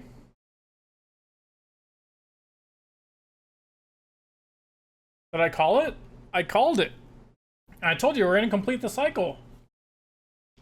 We should just show me a blue LeBlanc in here. I already called it. I already said either blue or yellow LeBlanc and the signature spell. This was the LeBlanc box. If you were trying to build LeBlanc, this was the box that all of you wish to open. And now we just have to complete. We have to hit for the cycle by getting a blue LeBlanc in here. Do you guys think we're going to hit the cycle in this box? Check yes or no. Check yes or no. Alright, boom, boom, boom. And the alt art rune was blue to go into your LeBlanc deck. This was the LeBlanc box. And Ayumi, you and me, we got this. This was the LeBlanc box. Called it from a mile away. That was crazy. And I'm so happy about the throw up the hunt, I'm not gonna lie. I think LeBlanc's cool. I'll probably play some amount of LeBlanc at skirmish. We'll see. Maybe might play it on Nexus Night. We'll see. But LeBlanc good. LeBlanc good. We have a foil Frisky Hunter, Another Diana. Oh! And a Cursed Sarcophagus. 4 energy and a power. When you play this unit, banish all units from your trash. Tap, play a unit banished with this. So you still play its cost like normal, but basically this is just a way to kind of get around all the removal based decks, I guess, in a sense. I like the idea of the card. I don't know how practical the card is. It kind of reminds me of the gear of the of the weapon, the blue equipment that says like attached to a unit, and then when that unit dies or whatever, like banish it, and then play a unit that's been, or play all units that have been banished under this thing or something. How do you guys know which one I'm talking about? Like Z Drive, I think is what it is. The Echo weapon. But yeah, that's what it kind of reminds me of. We'll see here. 1, 2, 3. Show me a rare on top, so I know we have an epic coming. Dang, I was so excited. I was like, the next epic we hit is just gonna be the blue LeBlanc, and we're gonna hit for the cycle, and it's gonna be really easy. I'm gonna look really cool. Unyielding, I almost called it Unyielding Spirit. Unyielding Legion. Again, so I think that's more than a place. I think that's like our 4th or 5th one. 4th or 5th one. But awesome. Well, I'm really happy with this. We only have 1 alt art so far. So I think by the odds is we're supposed to be getting either another alt art or a second rune. We might be getting a yellow mind rune. Actually, we might be getting a yellow mind rune just because this is a LeBlanc box. Let's see what happens. Ivern and another Blood Rose. I think that's might be what's happening. I think instead of getting the blue LeBlanc, we're actually just gonna get an alt art mind, or an alt art. What's that color even called? What is that color called? Order? Yeah, Order. We're gonna get the alt art Order rune. Oh, and it's right here. Close. Close. By close, I mean not really close at all. So, alright, let's see what we got here. Alrighty, foil. No guaranteed epic. Or, sorry, commons, no guaranteed epic. Sunforks map. And what we got under here? Oh! That looks like an epic. That looks like an epic. Oh, it's an alt art. What do we got? Alt art Poppy! Nice, that's my second one. This is my second alt art yellow Poppy. I'm about to have a playset of alt art yellow poppies. I'm super happy. Actually, I already have a playset of poppies, and 2 of them are alt arts. So I don't know if you ever played 3 poppies, because I've not really looked at what a just normal like poppy mid-range deck XP looks like. I've only ever played the Aurora poppy decks. But I'm sure if you do end up playing multiple yellow poppies, I'm prepared. As soon as I find the yellow poppy. Okay. Alright, not too bad though. So how many epics do we have in this box? We have, sorry, I'm kind of blocking. We have 1, 2, 3, 4, 5. So we're supposed to be getting, what, 1 more epic in these last, like, 6 packs? That's pretty sick. I don't think you can get 2 alt arts and 2 alt art runes, so the alt art yellow rune dream is gone, but there is still a chance for the blue LeBlanc. Don't let me down. Don't let me down. I've already called it. I know I'm stretching by calling for specifically blue LeBlanc. I already called that we were going to hit one of the other LeBlancs, like a regular one, just like we did with the Vex. So I did call that, but it would be pretty sick. It would be pretty sick. Boom. Nope. If we got the blue LeBlanc as well. Just get us everything. Another foil Starcross. That's super sick. A Galio. Oh, Ruination. I mean, sick. I love Ruination. I was just, when I saw the epic, I was excited because I was hoping it was LeBlanc. But Ruination, an amazing card in your Poppy control decks, or in your just Aurora, or your yellow Aurora control decks. Whether that's Poppy, Fiora, most likely going to be Poppy nowadays. Kill all units. Very straight to the point. Very, very sick card. Very sick card. I think it's very good. I'm going to be playing some Poppy Aurora, just like yellow Aurora in general, and play that. I actually thought about playing, the cool thing about, oops, sorry, let me get all this stuff out the way. The cool thing about the yellow Aurora decks, now that you have, God, what was that card? The 2 energy spell that effectively gives you set ability. It says like when a unit were to die, instead, like heal it, recall it, all that type of stuff, is that if you play Ruination, you can save your own unit now pretty consistently with that, which is sick. Oh, did I just... I don't know if this is all set. It is. Okay, cool. Foil. Master Yi. Yes, Irresistible Faithfolk. Nice. So we have 2. We're 1 away from a set. 1 away from a set. 1, 2, 3, and 4. Alright, last 2. I really don't think we're going to be getting a blue LeBlanc or another Alt Art Rune. We'll get these out the way. I think we've hit all of our hits in this box. So let's just go and rip the band-aid off of the last 2 boxes. 1, 2, 3. Buckle my shoe. Oh, this is an epic though. Vi, Jin, and Void Assault. Okay, we had one more. Look at that. See how I tricked it? I tricked the pack. I tricked it. I thought it was good to go. There we go. We have Kha'Zix Signature Spell. This box is pretty juiced. This box is juiced. What's this? 1, 2, 3, 4, 5, 6, 7. This box had 7 epics. So it was like 1 over average. That's pretty good. We always take above average. We always take the above average boxes. Because this will make up for one of our boxes that only has like 5 epics in it. We'll be like, but remember, that other box, it had 7. Boom. Okay. Oh, are we sweating? We're not sweating. Yeah, we're not sweating. Get out of here. Pulled another Lilia though. That's my playset of Lilias. That makes me happy. Okay, so halfway through our case. The total is on the screen here, and I have no idea what it is, but I'm just going to assume it's probably like $3,000 or something, you know? Casual. Casual $3,000, right? Okay, so this box was in fact the LeBlanc box, though. We opened the Alt Art Yellow LeBlanc with the LeBlanc Signature Spell, and an Alt Art Blue Rune for the LeBlanc, and we opened another Yellow LeBlanc in there. So this was the LeBlanc box. We called it as soon as we hit the first Alt Art LeBlanc.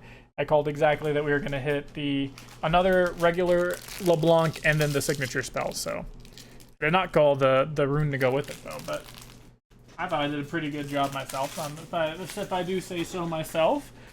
Pretty sick box. Alrighty, now we're going to get into some fun stuff. So with this next box, we are going to do a pack 1, pick 1 for every pack.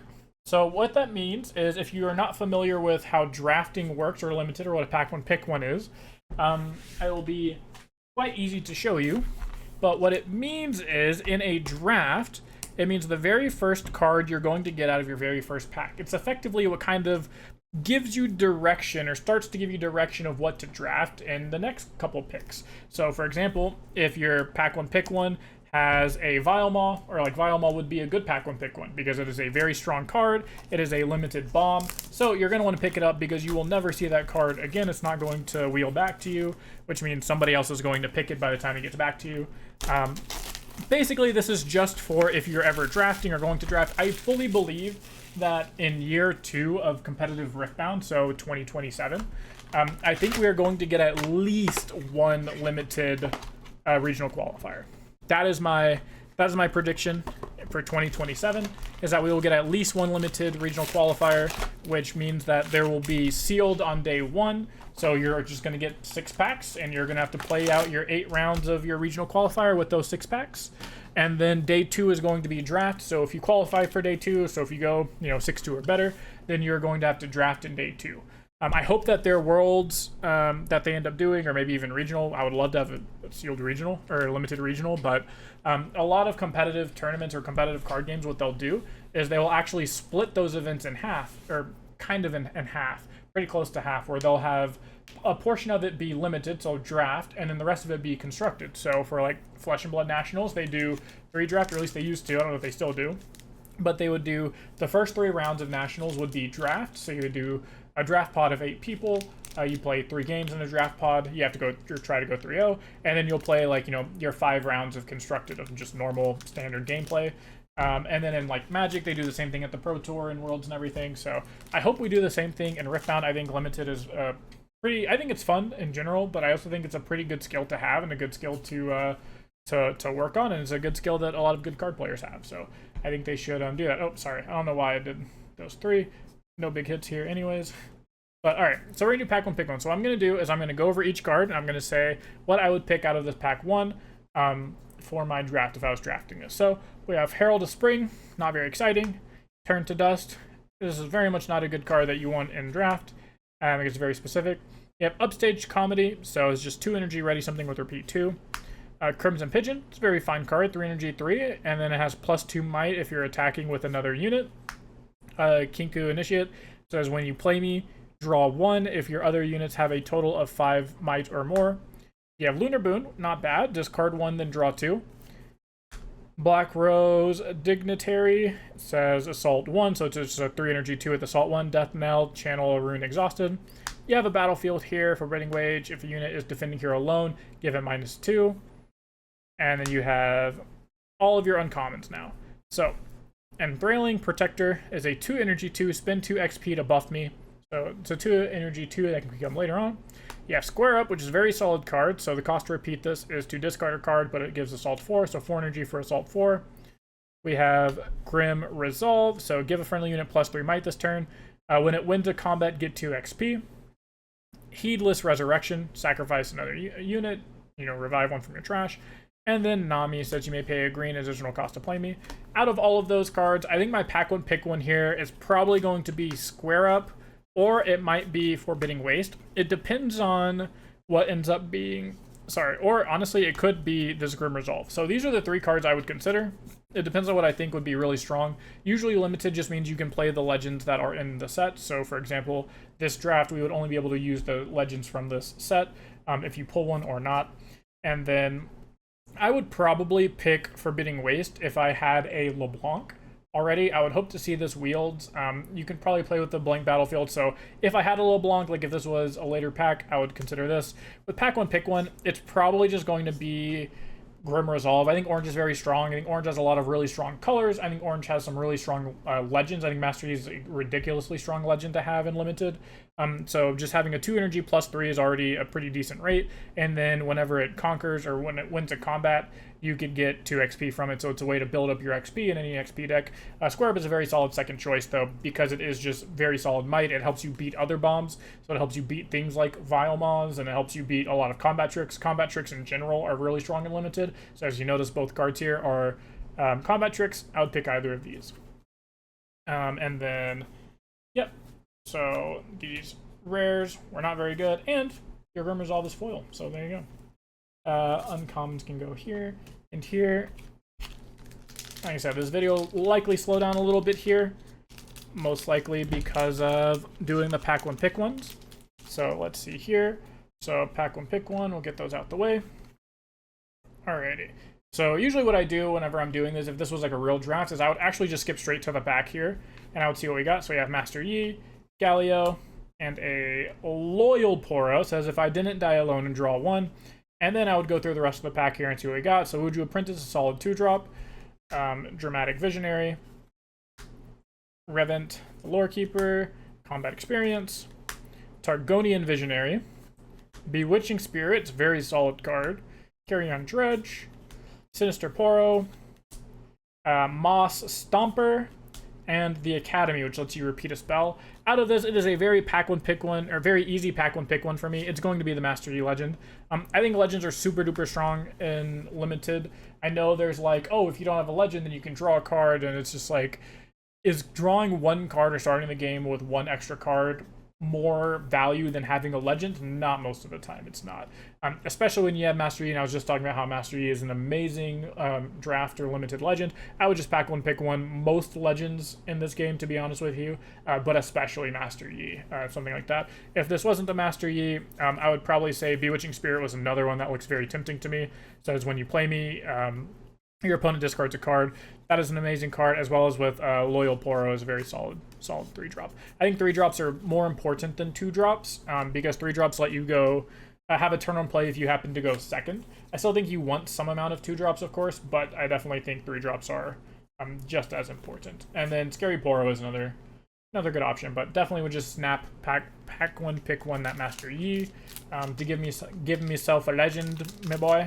Sorry, I just got finished watching the Pirates of the Caribbean. I've never watched it before. I didn't watch a lot of movies. I've never been a movie guy or really a TV show guy. So I've been watching a lot recently. It's been nice. So, all right, let's see here what we got. Oh, looks like we got a shiny card back there. Boom! Got a Vi. Okay. Not as shiny. So we have Vi, Irresistible Feyfolk, Forgotten Library, and then our uncommons, Stare Down, which is not bad, Stalking Wolf, which is pretty good, and then Black Flame Altar is good if you have, like, what are they called? The sprites and stuff. We have Heroic Charge, Starcross, which is a very good card, Ferocious Grump, which is just a big dude, 5 energy 5 with Hunt 3. Downstairs Sharkling, and Spectral Centaur. So out of these, I know I just got done saying how good it is to have legends, and how good it is to have a pack one pick one, especially one that here which says exhaust meter ready a unit if you dealt more than 3 excess damage, so it's a way to keep your unit safe, which is very important. But that does get trumped when you just have super amazing, really good cards like Irresistible Feyfolk. This card is an absolute beast. If you do end up getting a Ringar Legend, you just get max value. If you get any other ambush cards, it's max value. You can pair this really well just in general as a charm or as a way to move units around. It's like a pseudo removal spell. So removal spells are very strong and limited, and this is basically just a removal spell. It's a cheap unit that can get you points early, but then it doubles as a removal spell in the mid game if you need it to. So that's what I would pick as my pick one in there. Vi is a very solid second choice, to be honest with you. And then it might be a battlefield sometimes. I know I really like this battlefield if sprites is like your main thing. If you think like blue is going to be really open, if sprites are seen as kind of weak, sometimes you can do the thing where you draft the weaker, the like air quotes weaker archetype, because if nobody is drafting that archetype and you just get all of the cards, then all of a sudden that archetype is really strong, and you might not 3-0 because someone might just have like a better deck on the best legend or whatever that they happen to pull. But oftentimes with decks like that, you can at least 2-1, which is usually good enough. I mean, ideally you 3-0, but if you can at least 2-1 your drafts, you're going to be really happy about that. So that. Ooh, what do we got here? Keeper's Verdict. We like that, both, you know, for the pack opening portion and also for the pack one pick one portion. So Keeper's Verdict, obviously an amazing choice. I'm just going to glance at the other cards, but this is immediately what I'll be looking to pack one pick one. I didn't even see the other options here, but we'll go over them. So Keeper's Verdict is Poppy's signature spell. No, you don't have to play a Poppy to play this. You do have to play both orange and yellow, though. That's fine. Orange has really good cards. Yellow has really good cards. Yellow has okay cards, but orange has really good cards. So you're most likely going to be playing like orange, secondary color, and then just like splash yellow for the Keeper's Verdict. If you splash yellow at all, just play like a couple of really good yellow cards. But its action speed is to choose an enemy unit out of battlefield. Its owner places it on top or bottom of their main deck. So it's like Rebuke, but better, because it doesn't just go to their hands, it takes a draw away from them, or it goes to the bottom and it's just gone forever, which is super nice. So most likely going to be that, but let us go through the rest of the deck. Red Jin, not bad, honestly. It's a very solid card. I wish it didn't have a power cost, but it does give you a Chosen Champion option. Sprite Burst is a card that's very, very good. Honestly, if this Keeper's Verdict wasn't here, Sprite Burst is an amazing pack one pick one. Hello, camera. Can we focus, please? Focus. Maybe. There you go. Sprite Burst is an amazing pack one pick one. It's play 2 readied 3 might sprite tokens. It's going to combo really well with any of the temporary or sprite combo pieces. So again, like the battlefields we've seen. Hello, can we fix ourselves? Sorry about that. I don't know what the camera's doing. But it combos really well with a lot of stuff that it's supposed to, kind of built into the set, and it's really good. And just the value on it's really good. The rest of the pack cards here, again, Jin's fine. Predatory is fine. Double Trouble is a pretty good card. Fate Weaver is a very mid card. Hunter is good. It's just a 2-mana 2 that has Hunt, which is nice, and then it does have level 6, so it does get +1 might in the late game. Isolate's a very good card. That's something I would consider as well. Loyal Poro, Combatant, Trevor Snoozebottom is another really good card. Pixie is another really good card that I would consider picking. Basically, for my pack one pick one, what I'm looking for is going to be absolute bombs. So something like a Keeper's Verdict, a Vilemaw, Sprite Queen, anything like that. If it's not an absolute bomb, then it's what is something that is just really good value, that is going to be flexible in colors that I like. So right now, I think the blue, orange, I think purple, blue, orange, and purple are very strong colors in this limited format. So I'd be looking for something in those colors, so that's where I would get the Sprite Burst from. And then I would look for 2-drops are generically like pretty good. Spells are pretty good. So I'd look for 2-drops, spells, bombs. Anything in the middle is kind of just filler. So while you do need some amount of just like well-statted bodies, so you will need some amount of just like 5 energy, 5/5s, like your 5 energy, 5 might unit and stuff to get a good unit and have some amount of might, you do want those to be kind of just like your filler last cards. You want the rest, your main cards, especially the ones that you're picking early, to be these absolute unit bombs. Or not units, but these, like, you want it to be a unit of a card, you know, like Megatron. Alrighty, let's see here. What do we get? We got Boom Boom. What do we got? We have an Ivan. We have Blue Lilia, and we have a Towering Paraphant. These are uncommons. We'll go through commons: Inferna, Monk, Moonlight Affliction, Vicious Snapjaw, Shepherd Heirloom. That's not a bad card. Dragon Soul Sage, Mr. Root, also a pretty good card. Then our uncommons, we have Amateur Recital. So when you hold here, you move a unit back, kind of gives you pseudo ganking. Scryer's Bloom. I've never seen this. This enters exhausted. Kill this in 1, tap, predict 2, then draw 1 and gain 1 XP. Friendship, and others choose a unit, give it +1 this turn for each of the following tags. Towering Paraphant is just a 6 energy 6. If unit died this turn, I enter ready. It has Assault as well. So like these are the filler cards that you're going to put in your deck to just have some amount of big might, because at the end of the day, big numbers helps you. So if you're in a red deck, this is a pretty okay card to put in there. Then you have Blue Lilia and Ivern. Honestly, both of these are pretty good. I would still pick the Lilia because I think blue is very good. It's one of the colors I said is good. And it is a no power legend, champion. So you can put this in your chosen champion spot, just play it on turn 1 anytime you're going second, and then you play it on turn 2 or whenever you want with Accelerate later on in the game. Ivern is a very solid second choice though. Honestly, I could see this being the same as the sprites, where like that might be like a tier 2 archetype or a tier 2 deck in limited. But if nobody is going for yellow cards or green cards, or specifically, you know, like Ivern, Bird, Cat, Dog cards or whatever, Poro cards, you can get all of them. And if you do get all of them, then your deck ends up being pretty decent overall, just because you have pick of the litter, basically. You have like all of the cards you want because no one is picking them. So that would be a good reason to pick Ivern. But I would pick the Lilia there as my pack one pick one, just because it's a 0 power cost chosen champion. Okay, next, what do we have? We have Rengar Legend. We have Yellow LeBlanc. Oh, this is a good one. Existential Dread, Repulse, Crescent Strike, and Dark Rose Lab. And to the commons, we have Paraphant, the Soul Sword, another Sprite Burst, Shivius Mirai, Vandal Soldier, Grim Resolve, Evershade Stalker. So this is banger. Again here, this is actually a pretty difficult choice. You could choose the Yellow LeBlanc. However, this does have you, none of your pack one pick ones lock you into anything, just so we're clear. So it's not like, oh, you pick this, you have to play yellow. But if you ever end up not playing what your pack one pick one is, it does feel kind of bad to know that like you had pick up the litter, the best possible card in that pack, and you ended up not using it, so it's almost like wasting a pick, and wasting an early pick is hard. Existential Dread is action speed, and then you can repeat it. And then it says stun an attacking enemy unit. If it's already stunned, return it to its owner's hand instead. So this doubles as 2 stuns, as also doubles as a rebuke, in a sense, for only 1 power. And then, of course, you have Rengar, which I was already talking earlier about how legends are so good in a pack one pick one to give you direction. Legends in general and limited are very, very strong, especially when it's a legend that has some of the strongest colors in orange and red. And then also just has a very good ability of when you play a unit, give me +1 might, or give something +1 might this turn. So I would just pack one, pick one, the Rengar. I don't know if it's particularly close. I guess the LeBlanc would be cool. No, I don't think it's close. I think you just pack one, pick one, the Legend Rengar. Again, Legend's very strong, very high value.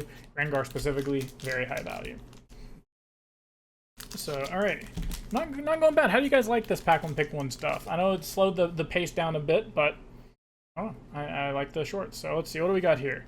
We have these two. We got a Cursed Sarcophagus, a Maduli, and a Sprite Queen. That's already going to be your pack one, pick one. I don't have to look at the rest of these cards, because this, ladies and gentlemen, is what we call a limited bomb. This card gives you inevitability. It says when you play me or at the start of your beginning phase, play a 3 might Sprite token unit here with temporary to your base. So this is just something that gives you insane late game value, 7 energy and a power, so you can play it on turn 3 when going second. You can play it on turn 4 when going first. So you can get it down fairly early, especially if you just don't use power. This card carried my my pre-rift that I played it in. Of course, if you've seen that video, you know that I basically had this and Vialma as my two top end, just absolute bombs of cards. So I knew I was playing blue-green X, so blue-green and then something else is my third color. And the goal was just to spend no power early to be able to play this card, and that's how I would do is I would pick this card immediately. I would know that I'm playing blue, most likely. Obviously, I'm not going to lock my entire deck in off of this choice. This might be the only blue card I play. Who knows? That's the good thing about Riftbound Draft, is that you get to play 3 colors, so you could play, just because you pick this, you're still open for 2 full lanes there if you want to. Just to scour, or just to look at the other cards, you have Shadow's Call, a Frozen Fortress, Vaults of Helia, none of these commons. I mean, there's Eclipse, I guess, which is not bad. But I think even out of these, there you have an epic in here. I would just first pick the Sprite Queen, and it's not even really close. So, cool. Awesome. On top of that, though, we did get an epic. We hit a second Sarcophagus. So that is super sick. That is our second epic of the pack, and we're already almost halfway through the box, though. So maybe that means this other side is just going to be straight gasolina. Straight gasolina. Alright, we got here. We have these two out of the way. We have a Kha'Zix, we have a Vex, and a Dredger. Our uncommons are Abandoned Hall. Imposing Challenger says when I move, you may move an enemy unit here with less might than me to it. Oh, move an enemy unit here with less might than me to a different battlefield. And then Safety Inspector, you may spend 3 XP as an additional cost to play me. Says when you play me, each player must kill one of their units. If you play the additional cost, you don't have to kill a unit this way. So it's kind of like a one-sided coal if you have the XP. For this pack, though, I'm most likely just going to pick Kha'Zix. One, it is a champion. Anytime it's a champion, it goes up in value because you can put it in your chosen champion spot. On top of that, it is just in the good color, which is orange, and orange is a color that I'm really looking to play right now in Limited. And then on top of all of that, it is just a good card. XP is really easy to get in Limited because people can't really stop you. So anytime you have 3 XP, it just attacks in, and it effectively has 10 might. Anytime you have 10 might when attacking, you're really, really happy about that. Plus, now I have a playset of Kha'Zix. So it is a lot, not a lot, but it is definitely more than just simply looking at the rarity gem and going, oops, I opened an epic, so therefore my pack one pick one will be an epic. You know, as we saw in the last pack, I opened an epic and my pack one pick one was still just a rare. So let's see here. What do we get in this pack one pick one? We got a Lilia Legend. We have a Master Yi Legend. Oh my gosh, and a bomb. And a Gentle Gem Dragon, which is in fact a bomb. We have Flurry of Feathers, we have another Gentle Gem Dragon, and we have a back of all of these cards are absolutely amazing, and you have a Riptide Rex, and you have an Inferno. Okay. Alrighty. This pack is stacked as far as it comes to Limited.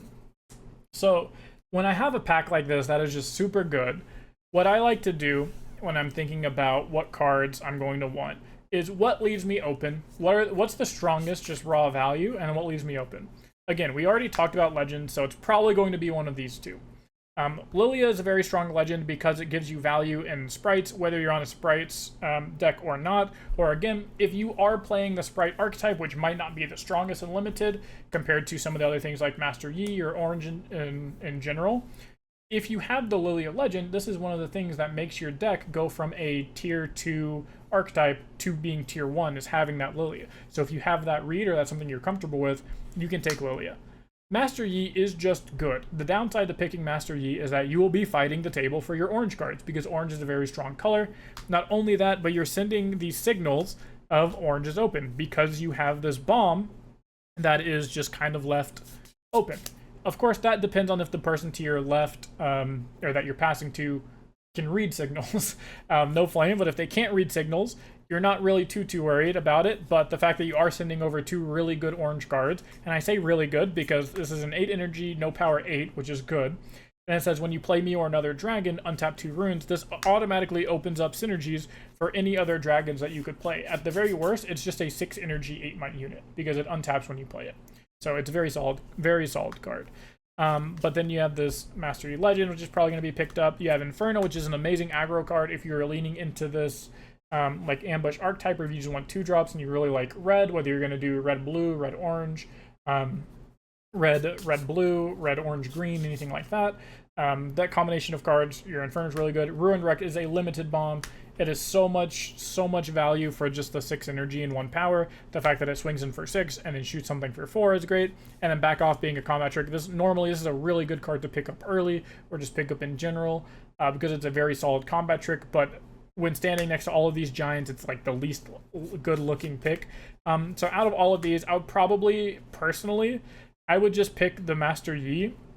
If it was like, if I felt really confident in the meta and I had a lot of games on this like archetype of this sprite archetype, honestly I actually think Lily is a really good pickup. So honestly I would pick the Lily personally. I think the best choice is probably Master Yi. I think if you showed a lot of top players this pack and say what's your pack one, pick one, they'll probably tell you Master Yi, Riptide Rex, or one of the Gym Dragons.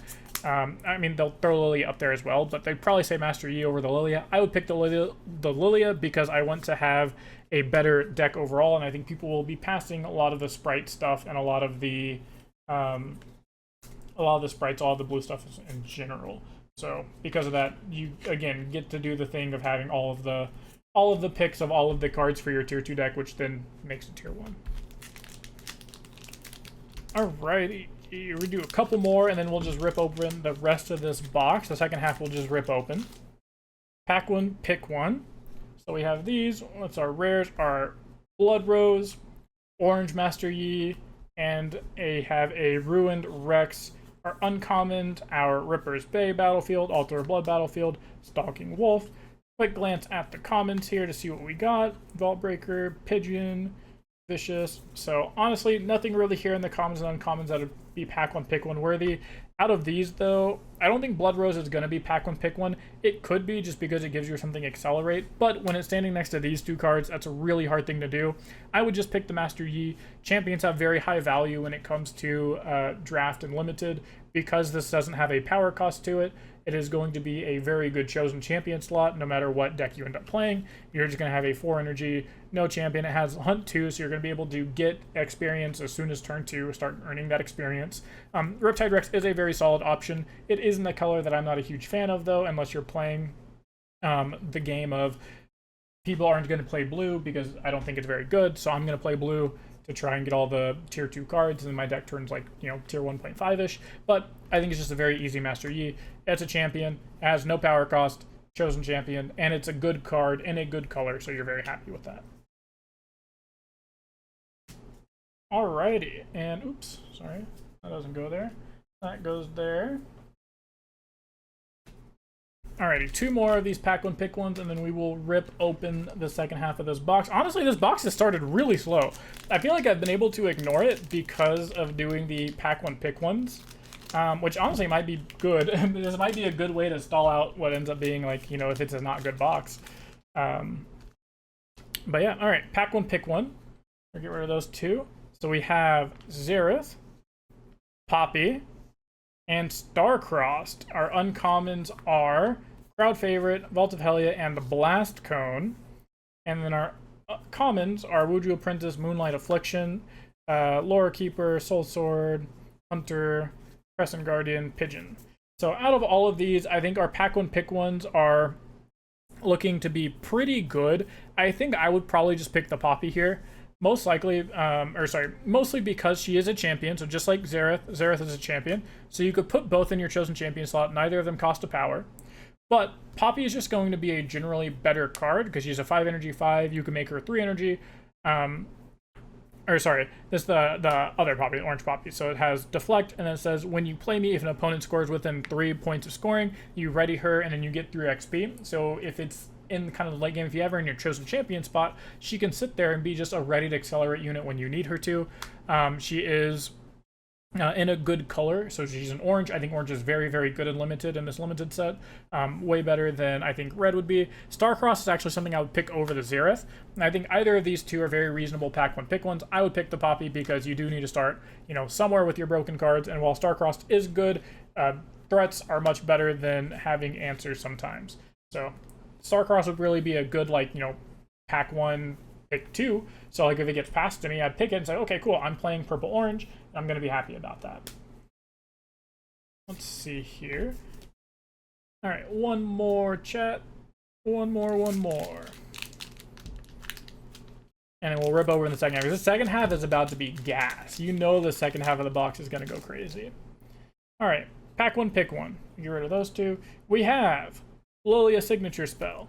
We have Zillion. And we have Kiss a Homie Clash of Giants. Our uncommons are Divine Shell. We have, what is this? Chakram Dancer. Ambush. And then says, when you play me, give your other units here +1 might. Okay, not bad. And we have Trapping Grounds. When you conquer here, if you assign 3 or more excess damage, play 1 might bird unit with Deflect. Our commons are going to be Dramatic Vision, Mischievous Mirai, Combat, Sprite Burst, Tomasian Diplomat, Lunar Boon, and Loyal Poro.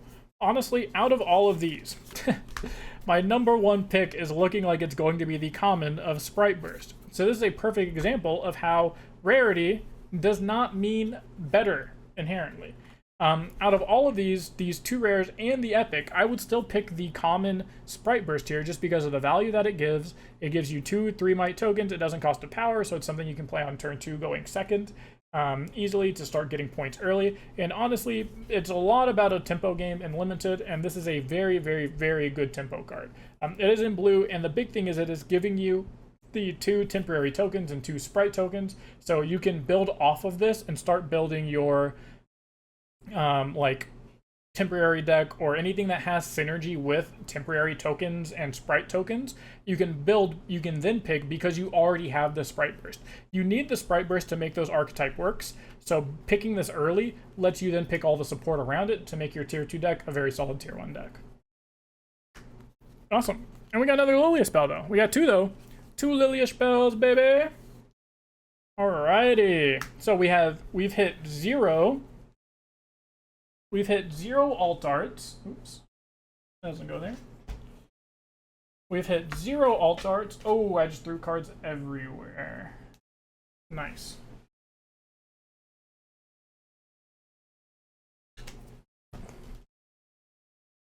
Alright, we've hit 0 alt arts, 0 alt art runes, and 4 epics though. So we're probably not going to hit too many epics, but we're due for at least an alt art. Come on, box. Give me an alt art rune or something.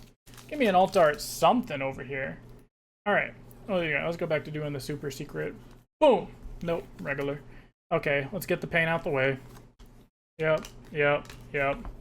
LeBlanc. We're gonna go fast. We gotta make up for all that time we lost doing pack one pick ones. I hope you guys enjoyed that. I enjoyed that a lot. I think I'm gonna put some amount of limited stuff on my YouTube channel, mostly because I think it's fun. I think it's a skill that a lot of people struggle with. I know there's a lot of people out there that they'll go and they'll play in a limited event, like a limited tournament, whether it's sealed or draft, and how many times have you had a friend play in one and say like, oh my gosh, I just got unlucky, or oh my gosh, I didn't pull anything. Oh, we got an alt art, baby. That's what I'm talking about. That's what I'm talking about. We got alt art red Rengar. We like that guy. We like that guy. I don't actually play this. Unfortunately, I don't play this Rengar in my Rengar deck, but I might have to now just because I got the alt art of him. So that's what I'm talking about, baby. That's one of the alt arts. But yeah, how many times have they played an event and they just said, oh, I just got unlucky because I didn't pull anything, and then you look at their pool and you're like, dude, this pool is really good. Or you see a pro player's pool where they're like, oh, I made day 2 at like X and 1 or X and 2, and their pool is just like a pile of dog shit, and you're like, bro, if they day 2'd with this, why can't you day 2 with your deck? You know, I think it's just a lot of skills that can be taught and learned for limited that people don't do or don't have. All right, what do we got? Boom. Oh, look at that. Back-to-back Ringos. Back-to-back Ringos and an Atacon. Awesome. Back-to-back Ringos and an Atacon. But yeah, I'll probably wait a little bit on the... Won't go too hard on the limited stuff until we do get officially and announced a limited RQ. Which, again, will probably just be like sealed to day 1 where you open 6 packs. That one is a little bit more RNG than drafting, but drafting does take, you know, a lot, or it has a decent amount of skill expression in it. So let's see what we got here. We got a Snapjaw, Sprite Queen, the Queen, and Scuttly Crab, which I don't actually think is that good. Low-key, I think Scuttle Crab sucks. I think Scuttle Crab is like super overhyped. I think it sucks. Maybe that's just because I play Irresistible Fae. So I kind of just eat 0 might units alive for free. We're going to open up this one the normal way, no scissors. The pack gods will reward us. Now that we've bent the corner of our card, they will reward us with the ultimate Baron Nashor. So let's see what we got here. We got boom, we got boom, we got boom, boom, boom. We have Flurry of Feathers, Shards of Undoing, and a Bone Skewer. Not bad. But yeah, let me know if you guys want to see some sort of limited content. I thought about doing some sort of like draft tournament, but I don't think it's a really good way to do that. I thought about getting a draft pod together with like some, you know, just good competitive players. Oh my gosh, yeah, nope, I'm not gonna do that. This is not ripping, and I'm actually gonna bin the hell out of whatever cards are in here. So now that I just actually bent the hell out of these cards, it's gonna be the most expensive card in the set, immediately drop down to $2 worth of value. Alright, let's see. Frisky Hunter. Honey Fruit. Yeah, what I tell you. Mirror Image. Nice. Nice epic that whatever the price on the screen is what the price would be worth if I didn't just bend it in half and then bite it. But the fact that I bent it in half, it's probably worth 10 cents. If not already worth 10 cents, I don't know. But yeah, I thought about getting some like good players together, like pro players, and getting like an 8-man draft pod and just playing a draft pod and seeing how that went and uploading it for content. But one, it's really hard to coordinate 8 players. It's really hard to coordinate 8 people. I know this because I have a hard time coordinating like 4 people for anything for like a 2v2 or a free-for-all. Myself included, I'm hard to coordinate with. Ooh, we have an epic though. Hold up, pause. Random, aside. What do we get? Ooh, blue gin. All right, that's 2 blue gins. 2 blue gins. Not bad. I was really hoping, I don't know why, but when I saw the bottom, I thought it was a Thrill of the Hunt. I thought it was a Thrill of the Hunt, and I was super hyped, because I was like, no way we just got 3 thrills in 4 boxes. But anyways, point being, it's just really hard to coordinate 8 people. If somebody else coordinated it and invited me, I'd do it. But I kind of just don't have the time or the coordination myself. You know, skills, the coordinating skills of to get it all set up. Jin. Diana. Alright, uncommons and commons. We have legend and rares.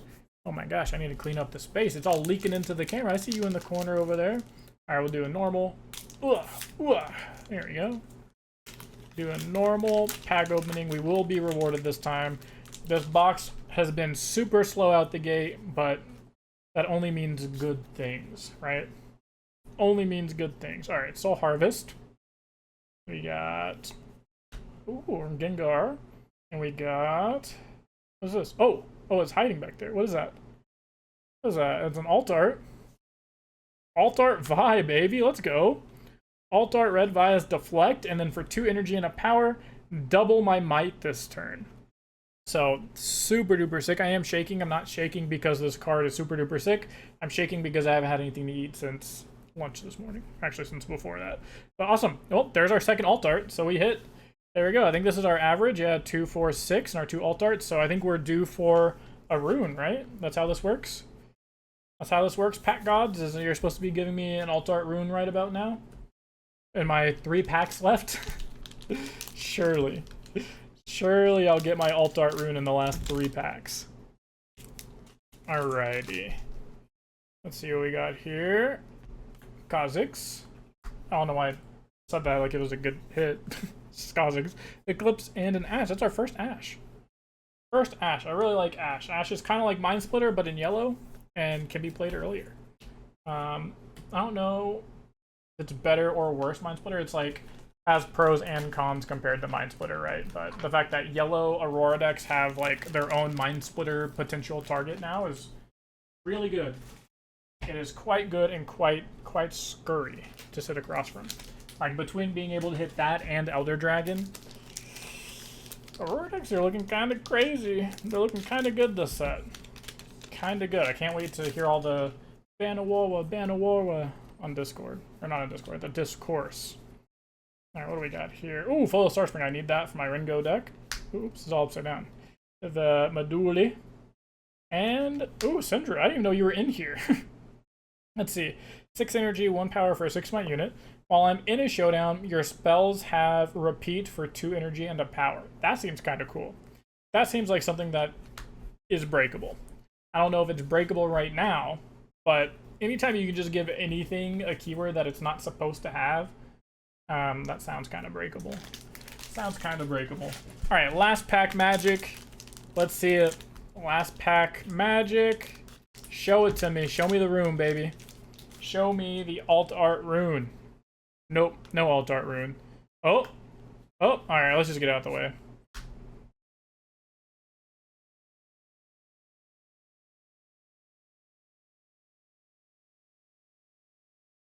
Okay. It's at least an overnumbered legend. Maybe it's a signature. It's at least overnumbered. Is it a signature? Nope, I think it's just overnumbered. I don't know what this is. Oh, I know, it's right there. Sorry. Is that... It's just... Oh, let's go. I'm happy about that. Poppy overnumbered. Ah! Ah! I'm dropping it. I'm dropping it. I'm so happy. Oh, that is so sick. All right, well, I guess we just have to build Poppy. Wait, with the hammer time? I guess we just have to build Poppy. Wow, that is awesome. That is a hit. That's a hit. I guess we just have to build Poppy. We have Yumi in there for the good fortune. That's that last pack magic, baby. Last pack of the box. Overnumbered Poppy. Crazy. Oh, look at that texture. So sick. Alrighty, well, for those of you that said pack 4 or box 4 has the highest value in it, you're right. Probably, I assume. I assume an overnumber is probably one of the highest value things you can get right now. The overnumber legends, along with the signature legends, are going to be the most expensive. Alrighty, so with this one here, we are going to open these up pretty quickly, but what I'm going to do on the side meaning not in this video, because this video is already 2 hours long. This is what happens when you open an entire case in one sitting. Is, I don't know, maybe I break this up into 2 videos. Probably not, though. I don't like when people do that, so I'm not going to do it.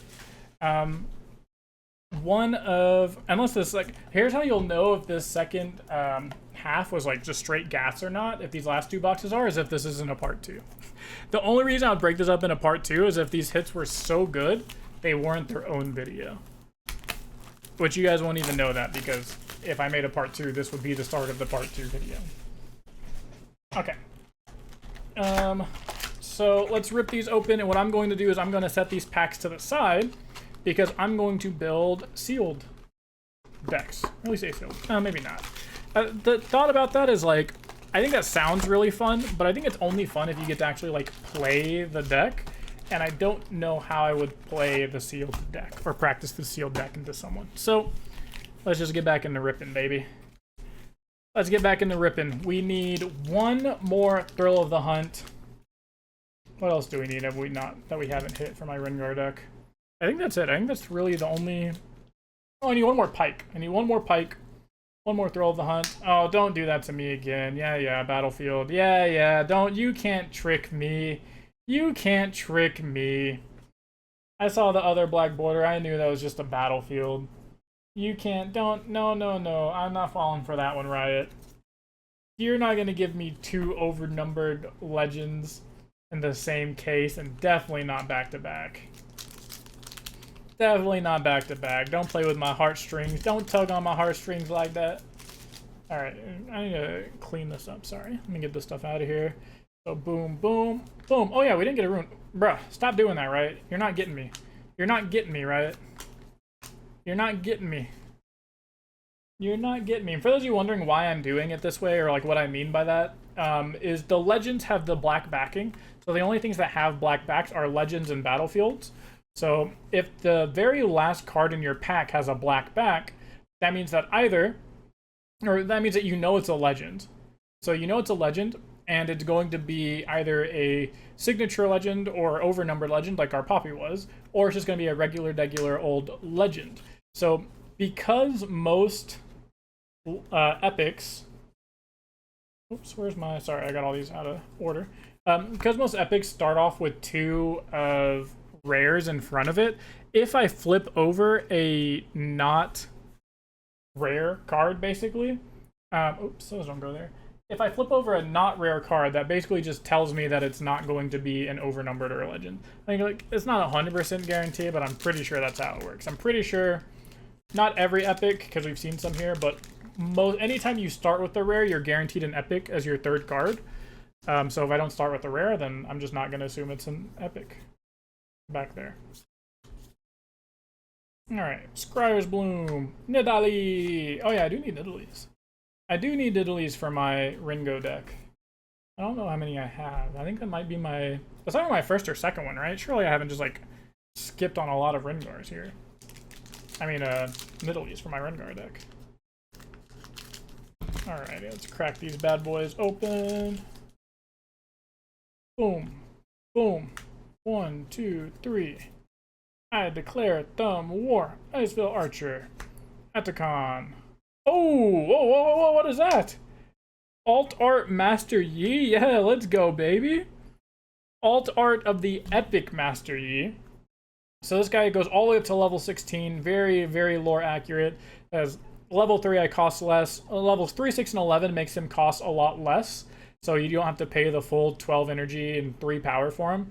And at level 16, he can't be chosen by enemy spells and abilities. So he has effectively hexproof. So he turns into just a super duper giant Ruin Runner, which is sick. Ruin Runner is already a really good card. Fun fact, when you more than double the Ruin Runner's might, because this is a 12 energy, 12 might unit, boom, 12 might, then Ruin Runner gets really, really good. Of course, you have to get to level 16, so you have to get a lot of experience, but I fully expect it. Let's see, if you're at level 11, he costs 6 energy and 3 power less, so he's just a 6 energy unit.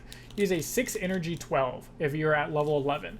And if you're at level 11 with the Master Yi Legend, then he enters ready, I believe, if I'm not mistaken. So, super, super, super cool combos. Boom! Nope. That could be had. Oh, what is this? What is this? What are all these shenanigans happening over here? Battlefield, Vex, and Sprite Queen. There we go. That's our playset of queens. That's our playset of queens. So yeah, I'm excited to try out Master Yi midrange. I think Master Yi midrange, just like from proving runs, is going to be good. Just because, like, you know, Rengar Gudge in that Master Yi. But I think XP is a lot easier to get than people thought originally. Because a lot of people kind of wrote off XP decks thinking like, oh, yeah, you're not going to get me. Boom. See what I tell you. What I tell you, you're not going to get me. Yeah, at level 11, your units enter ready. So if you're at level 11, this guy costs 6 energy and enters ready. It's just a big-ass unit. But I think mid-rangey sounds good once you can get the experience for it, like the EXP. Because if you can do that and have this just really big dude available, ready and available in your chosen champion spot, the world is your oyster at that point. Alright, get all this stuff out the way. Hey, what are you doing? Get off the screen. You don't get screen time. You don't get screen time. 1, 2, 3, buckle my shoe. Insightful Investigator, Blighted Battle Axe, and Jin. I'm still not quite sure what this card's supposed to do. It says, at the end of your turn, if I didn't conquer this turn, unattach this, and it deals 4 damage to me. I don't know what this card's purpose is. I want to try it in Lucian. Like, obviously it'd be a really bad first, what is it called? Very bad first equipment to put on Lucian. But I think once your Lucian has other equipment on it, or is, like, big enough, you know, to where it doesn't just die, then that seems pretty not bad. Plus, with Lucian, you're usually conquering pretty consistently. And if you're not, you're losing anyway, so who cares if your unit dies? It's not really going to change the outcome of much. Alrighty. The Kinky Initiate, Virtuosa, and another Diana. I think that's like my 5th Diana. All of my extras, what I do is I try and get a playset for myself of everything. I consider getting 2 playsets of all of the rares and stuff, just so I can make a second deck if I need to for like any of my teammates, any of my friends. Just be able to give out like any deck without it having to like affect what I'm playing. Like I never want to be like, oh, I can help you by building you a deck, but also you can't play like, you know, this deck because I'm using this card. Obviously, if you're trying to play the exact same deck as me, it can get hard because I don't have, you know, like doubles of every epic. But I try to, nice, second Ash. I try to get, I try to get 2 playsets of everything just so I have it as an option. But if I don't look, if it looks like I'm not even close to that, then I just give away all my stuff to my LGS and I give it to people around that need help. So like tonight, for example, like I ended up not going to my Nexus night because my partner is not feeling good. So I stayed home with them so I could open packs, obviously. I stayed home with them because as soon as I'm done opening packs, I'm going to go make dinner and do all that fun stuff. But I gave someone up there, oh, that's sick. That's sick. Oh, I thought this was like another over number or something. No, that's just Vi. That's just what regular Vi looks like. That is awesome. Wow, that is super sick. I thought it was like another. You know, your card is cool when just the base art looks like it could be an over number. I was not expecting that at all. Not expecting that at all. Anytime the pack leads off with just like a foil common or uncommon, I just assume it's not going to be an epic in the back. So when it is, it really catches me off guard. That's not me acting. That's me just being genuinely surprised because I'm not expecting it at all. Anyways, back to my story was I gave somebody a Rumble starter deck, the starter deck that Riot gave me. They gave me a Fiora starter deck and a Rumble starter deck to open to celebrate set 2.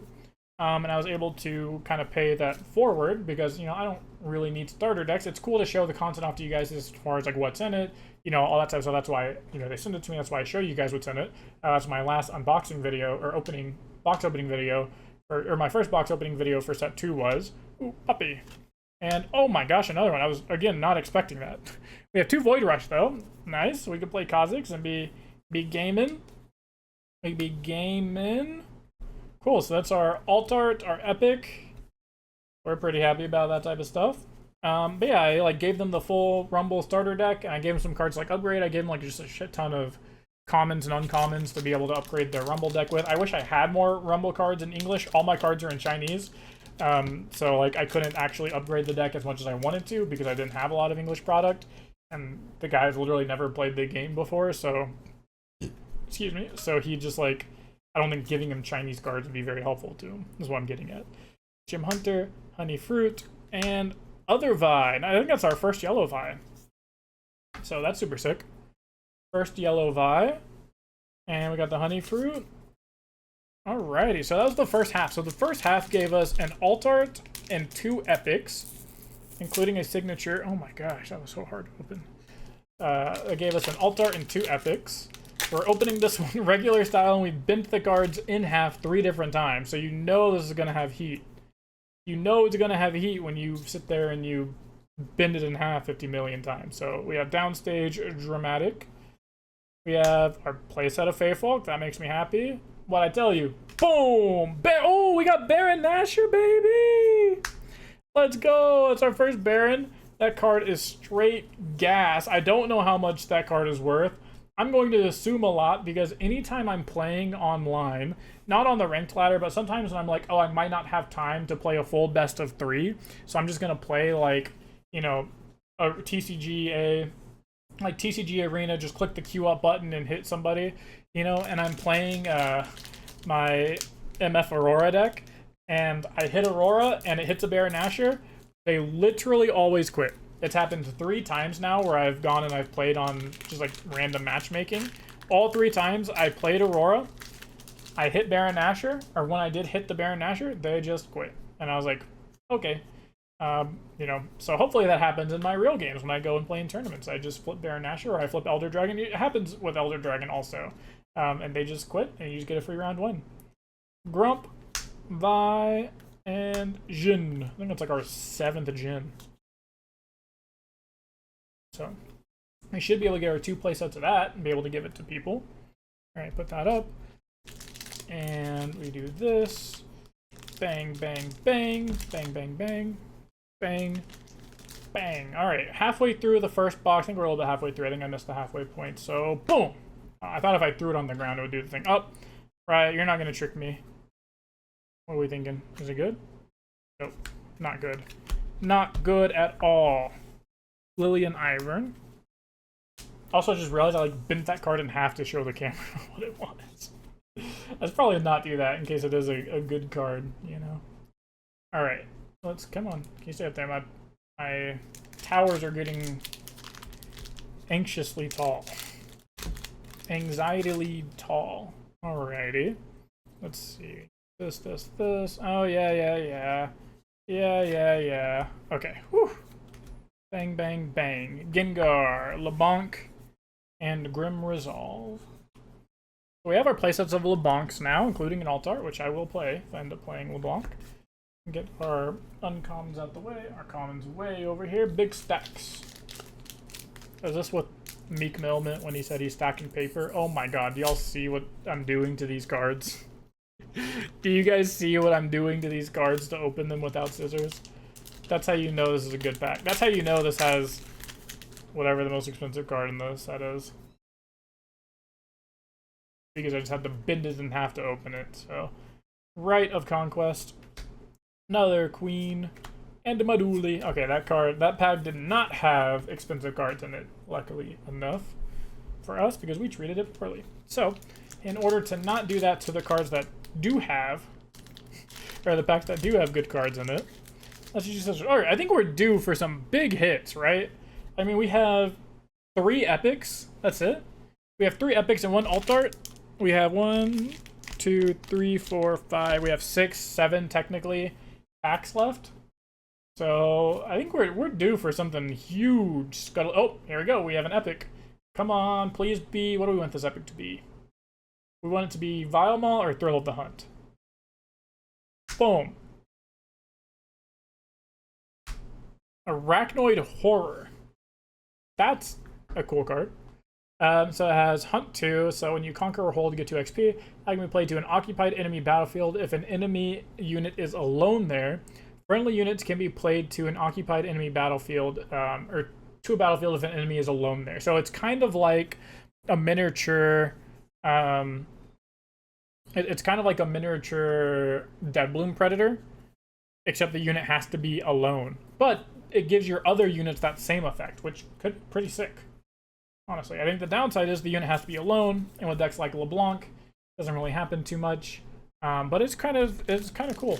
So all right, there's our epic. I told you guys we were due for some hits. I told you we were due for some hits.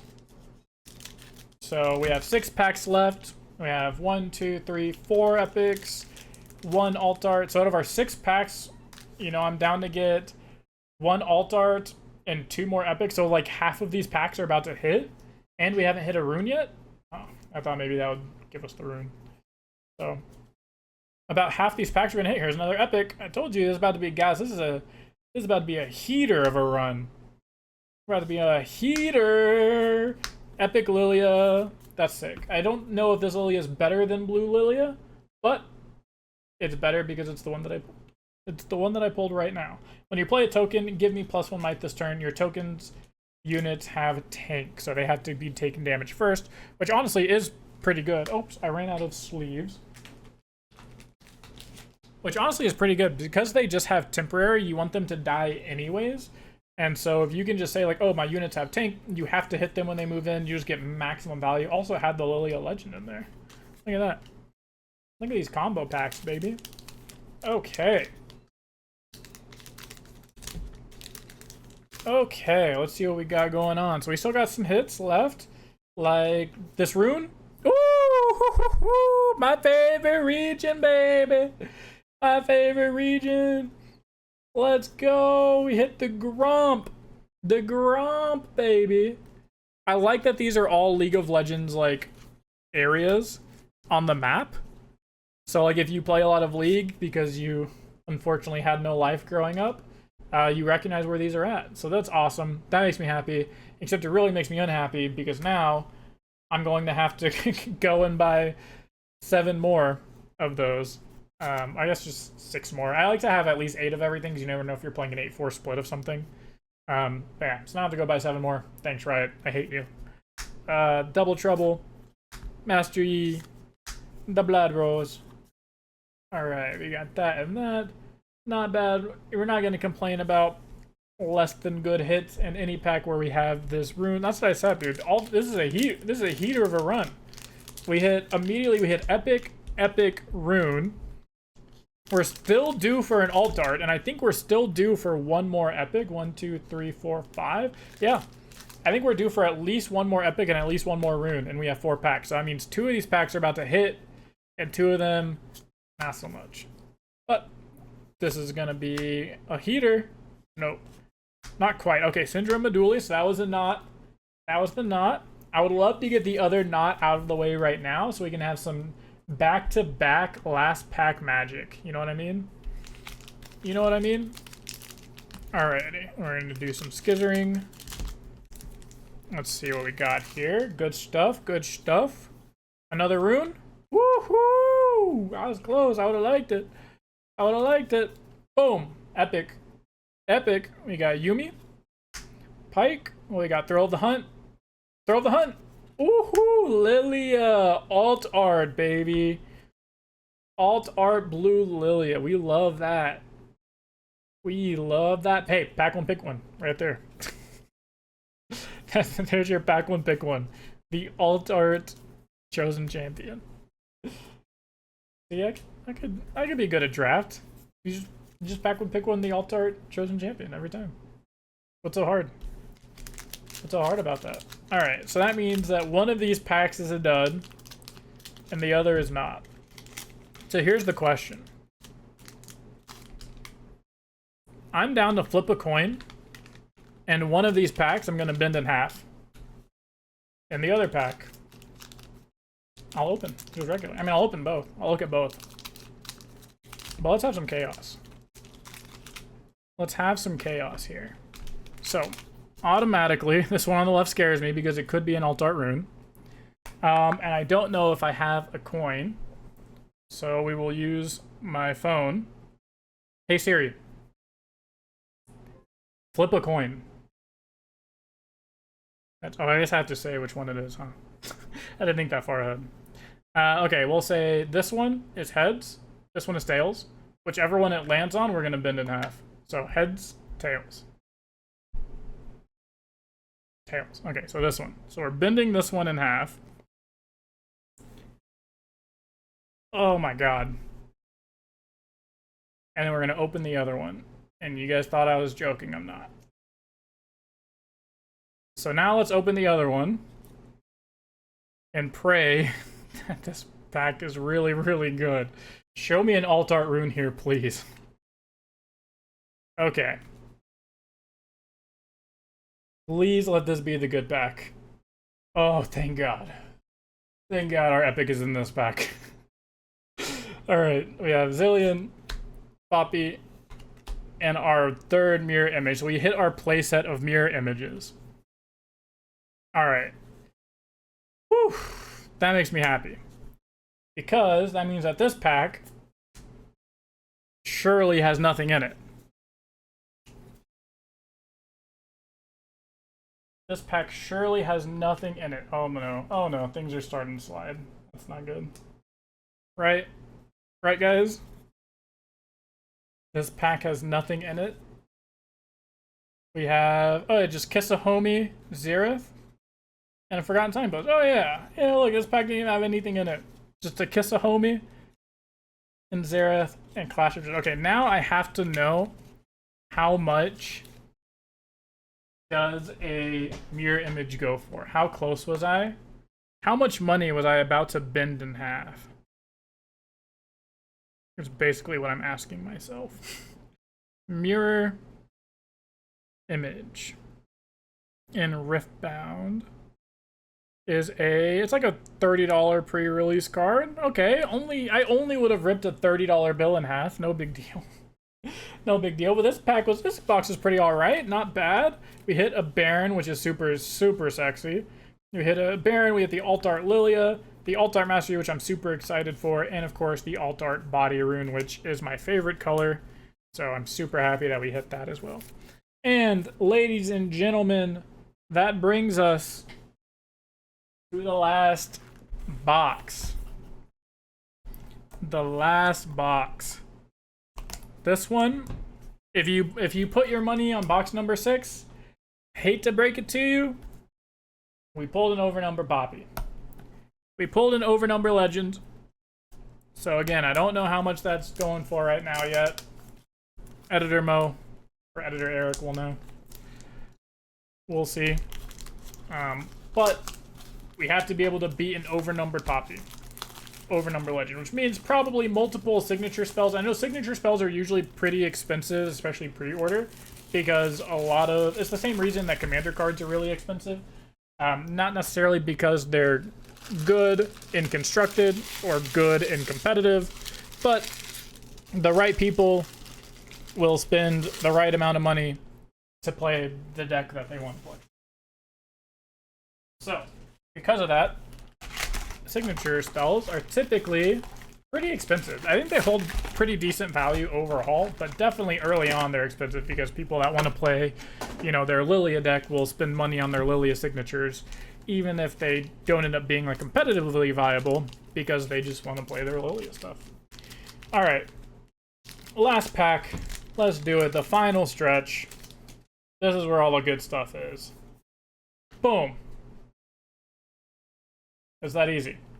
It's that easy, baby. Starting off strong. Okay, well, I just threw all those, so we know that we didn't hit big outside of the rune, but that's okay. Starting off strong, baby.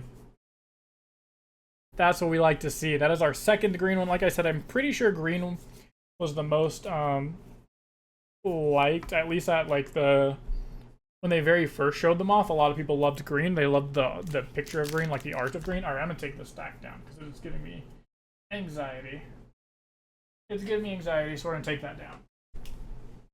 Because I know as soon as I accidentally bump my desk or something, then all of these cards will come crashing down on top of me. So, but yeah, so we got 2 of those. That's cool. I'm not a huge green guy. Not a huge green player. So, not for me, but that's okay, because I can trade them for stuff that is for me. Inferno Foil, happy about that. Another Apothecary and Heedless Resurrection. Man, look at how fast we can go through these. Look at how fast we can go through these here. Alrighty, so we started off with a heater. Does kind of concern me, because our best box is one that started off kind of slowly. So we're going to see... Oh, I accidentally showed the Rengar, but I guess we just casually opened up the Epic Rengar. So that completes my playset of Rengars, which is super awesome. Alrighty. We got that going for us. Oops, those don't go there. What are you doing, Mo? What are you doing? Those don't go there. Those don't go there. Okay. So that is sick that we hit that. Let's see, last box, Magic, the last box has to be the craziest box, right? That's how it always goes. Is that you guys sat here and watched for 2.5 hours to see me pull the signature right here? I think so, right? Alright, another one. Nope, we tried. We tried. Boom, boom, boom. Another Feyfolk, though. That's pretty sick. I wonder if that card's worth much. The thing that kind of is crazy to me sometimes is that rares will be worth, like, I mean, for the case of Watcher, or, Watcher, that guy was like, what, 40 bucks? For, like, a hot minute there in set 1, which, set 1 had its distribution issues. Set 1 definitely had its issues that made it $40, but, it had, oh, oops, another Vex, though. That's our playset of Vexes. I need to slow down. We're leaking. Whenever I don't see a rare on the front, I told you guys, I just don't expect it to be an epic. So that's pretty awesome. Another Vex, the good Vex. And that is our full playset of Vexes, including the Alt Art Vex. So we've hit 3 epic Vexes, with one of them being an Alt Art. That makes me happy. That means that we're supposed to get the Alt Art here, right? Last time we hit the Alt Art Vex and a regular one. Boom, Jin. Boom, Lilia. So, because we hit the regular one first, we switched up the order. Are we still getting another Alt Art? You know what I want? Show me Alt Art Orange Rengar. That's what I need. I told you guys, I'm going to plan to play Rengar. I have my playset of Orange regular Rengar. What's it? Why can't you just throw me the Alt Art, orange Rengar my way. Alright, Academy. Our another queen. Maduli. Maduli. Alrighty, almost halfway done with this box. Let's see what we got going on. Boom, boom. Bang, and boom. Nope, not that time. We tried. I feel like flipping over the rune is like betting trips in Ultimate Texas Hold'em. If you play Ultimate Texas Hold'em, you know exactly what I mean. It's like doing all the little side bets at the casino. It's like, you know, it's just a nice little thing that can happen sometimes, and when it hits big, and you're happy. Because when it hits big, and you get a really cool alt art rune. But then when it doesn't hit, you're just like, oh well, it didn't cost me anything, really. It just costs money. Like, what is that, really? Alrighty, we got here, and boom. Ooh, no, that's 2, baby!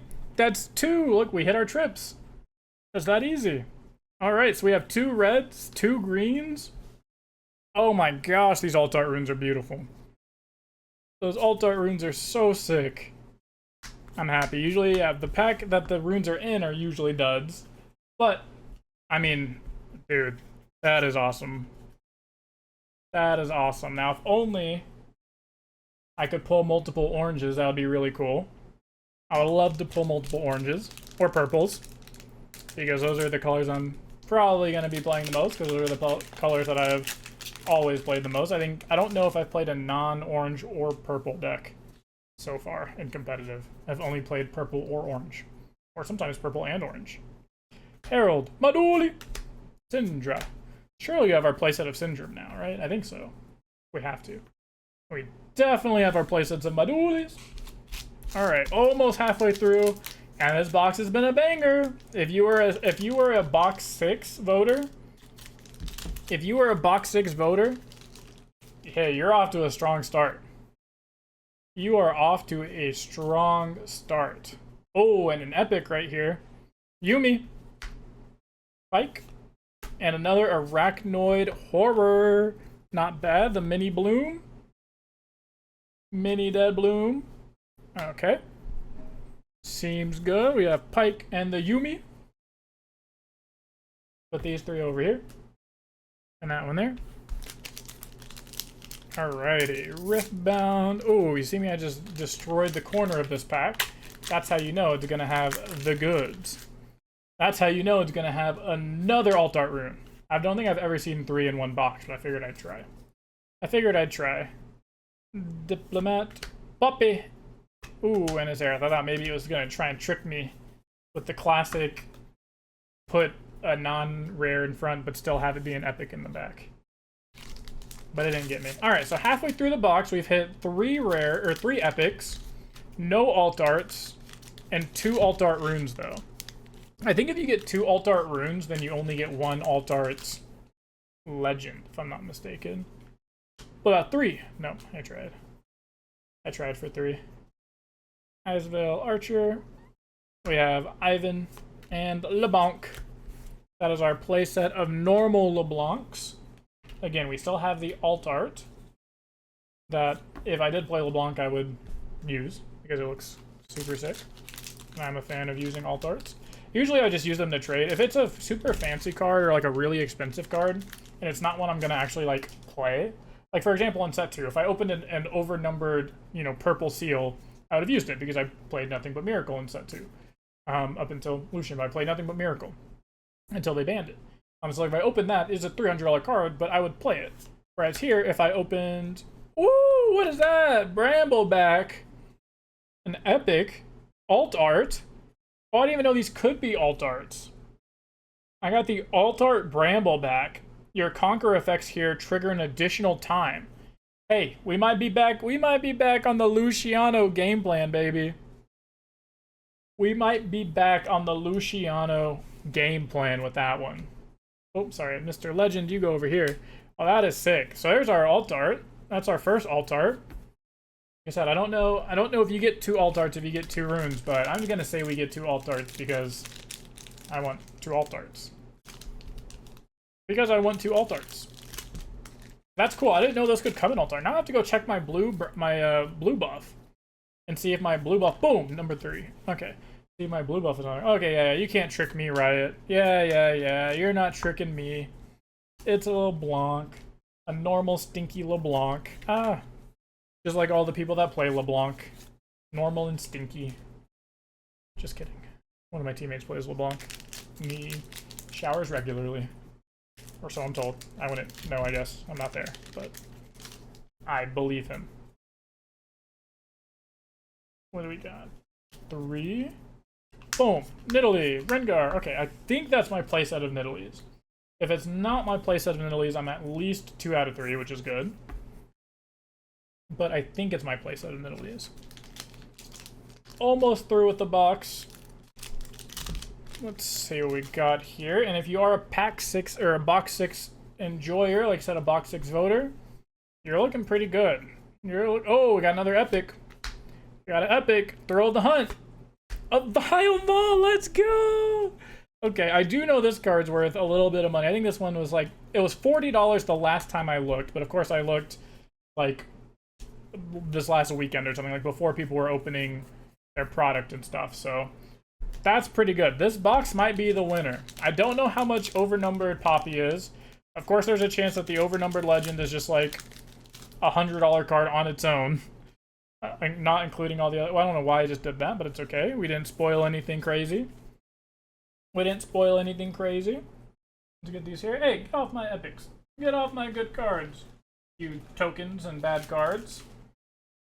You tokens and runes. Alrighty. Yeah, we got Shard of Undoing and Bone Skewer. What do we have here? We have 1, 2, 3, 4, 5, 6 left. 1, 2, 3, 4 epics. And 1 alt art, but 2 runes, so we'll say we're probably only due for 2, maybe 3, but probably 2. So just about half or under half of the packs left are going to be hitters. Maybe I do something crazy and play a 50-50 Rip game again if we get there. Oh, this one has an epic in it, though. This one has an epic. Legend Moonfall. That is my playset of Moonfalls. I'm happy about that. I am happy about that. Alright, 1, 2, 3, and 1, 2, 3, 4. I wasn't really counting anything, I just wanted to show you guys that I can, in fact, count to 4. Aurora players can count past 3. We can count up to 9, in fact. Sometimes.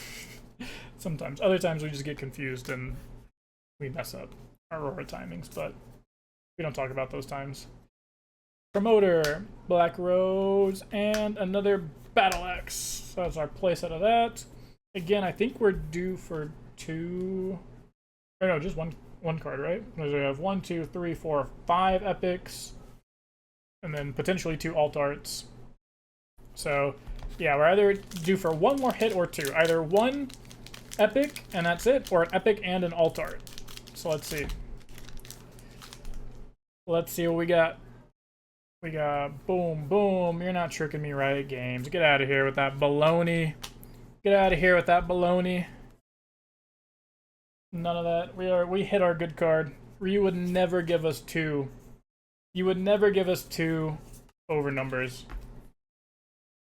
Never. Now you might give us a signature and an over number. That would be quite cool. I'm also really hoping that this one has a hit in it, because if it doesn't, I kind of just have to coin flip the last 2 packs. I hope you guys are aware. I hope you guys are aware that if this isn't the hit, I have to coin flip the last 2 packs. Okay, yeah, likely story. Likely story. Unfortunately, that was not the hit. Which means we are going to coin flip these last 2 packs. Oops, let's get it here. So same rules apply, because I'm pretty sure one of these have to be a hit. I'm really hoping that they both aren't going to be hits. Like, I'm hoping that the alt art rune takes place of one of the alt art champions. Oh my gosh, this is already scary. Okay. Okay, and no potential for a legend, or for an overnumber legend there anyway, so that's good at least. So that means it's probably just an epic or an alt art. Hopefully neither. And this one, also doesn't have the option to be an overnumbered legendary. So let's coin flip again. This one will be heads, and this one will be tails. So finger on tails. Hey Siri. Hey Siri. Flip a coin. It's heads. Okay, so this one. This is the one that we're bending. Oh god. Oh god, this one's hard to bend. Uh-oh. Uh-oh. That's not good. It's hard to bend maybe because there's some extra foiling back there. Because it's an epic. Oh god, please. Please let this one be the good one. Okay, not guaranteed an epic. That's kind of scary. Kiss a homie. Please be an epic gem. Uh-oh. Maybe our box just wasn't very good. Maybe there just isn't another hit. Maybe there's just no more hits left in the box. Surely this one doesn't have a hit in it. Oh god, do I want to look? I don't think I want to look. Oh my god, I needed that card. Do you think my opponents would understand? Chat, I only pulled one pike, and I need 2 for my Rengar deck.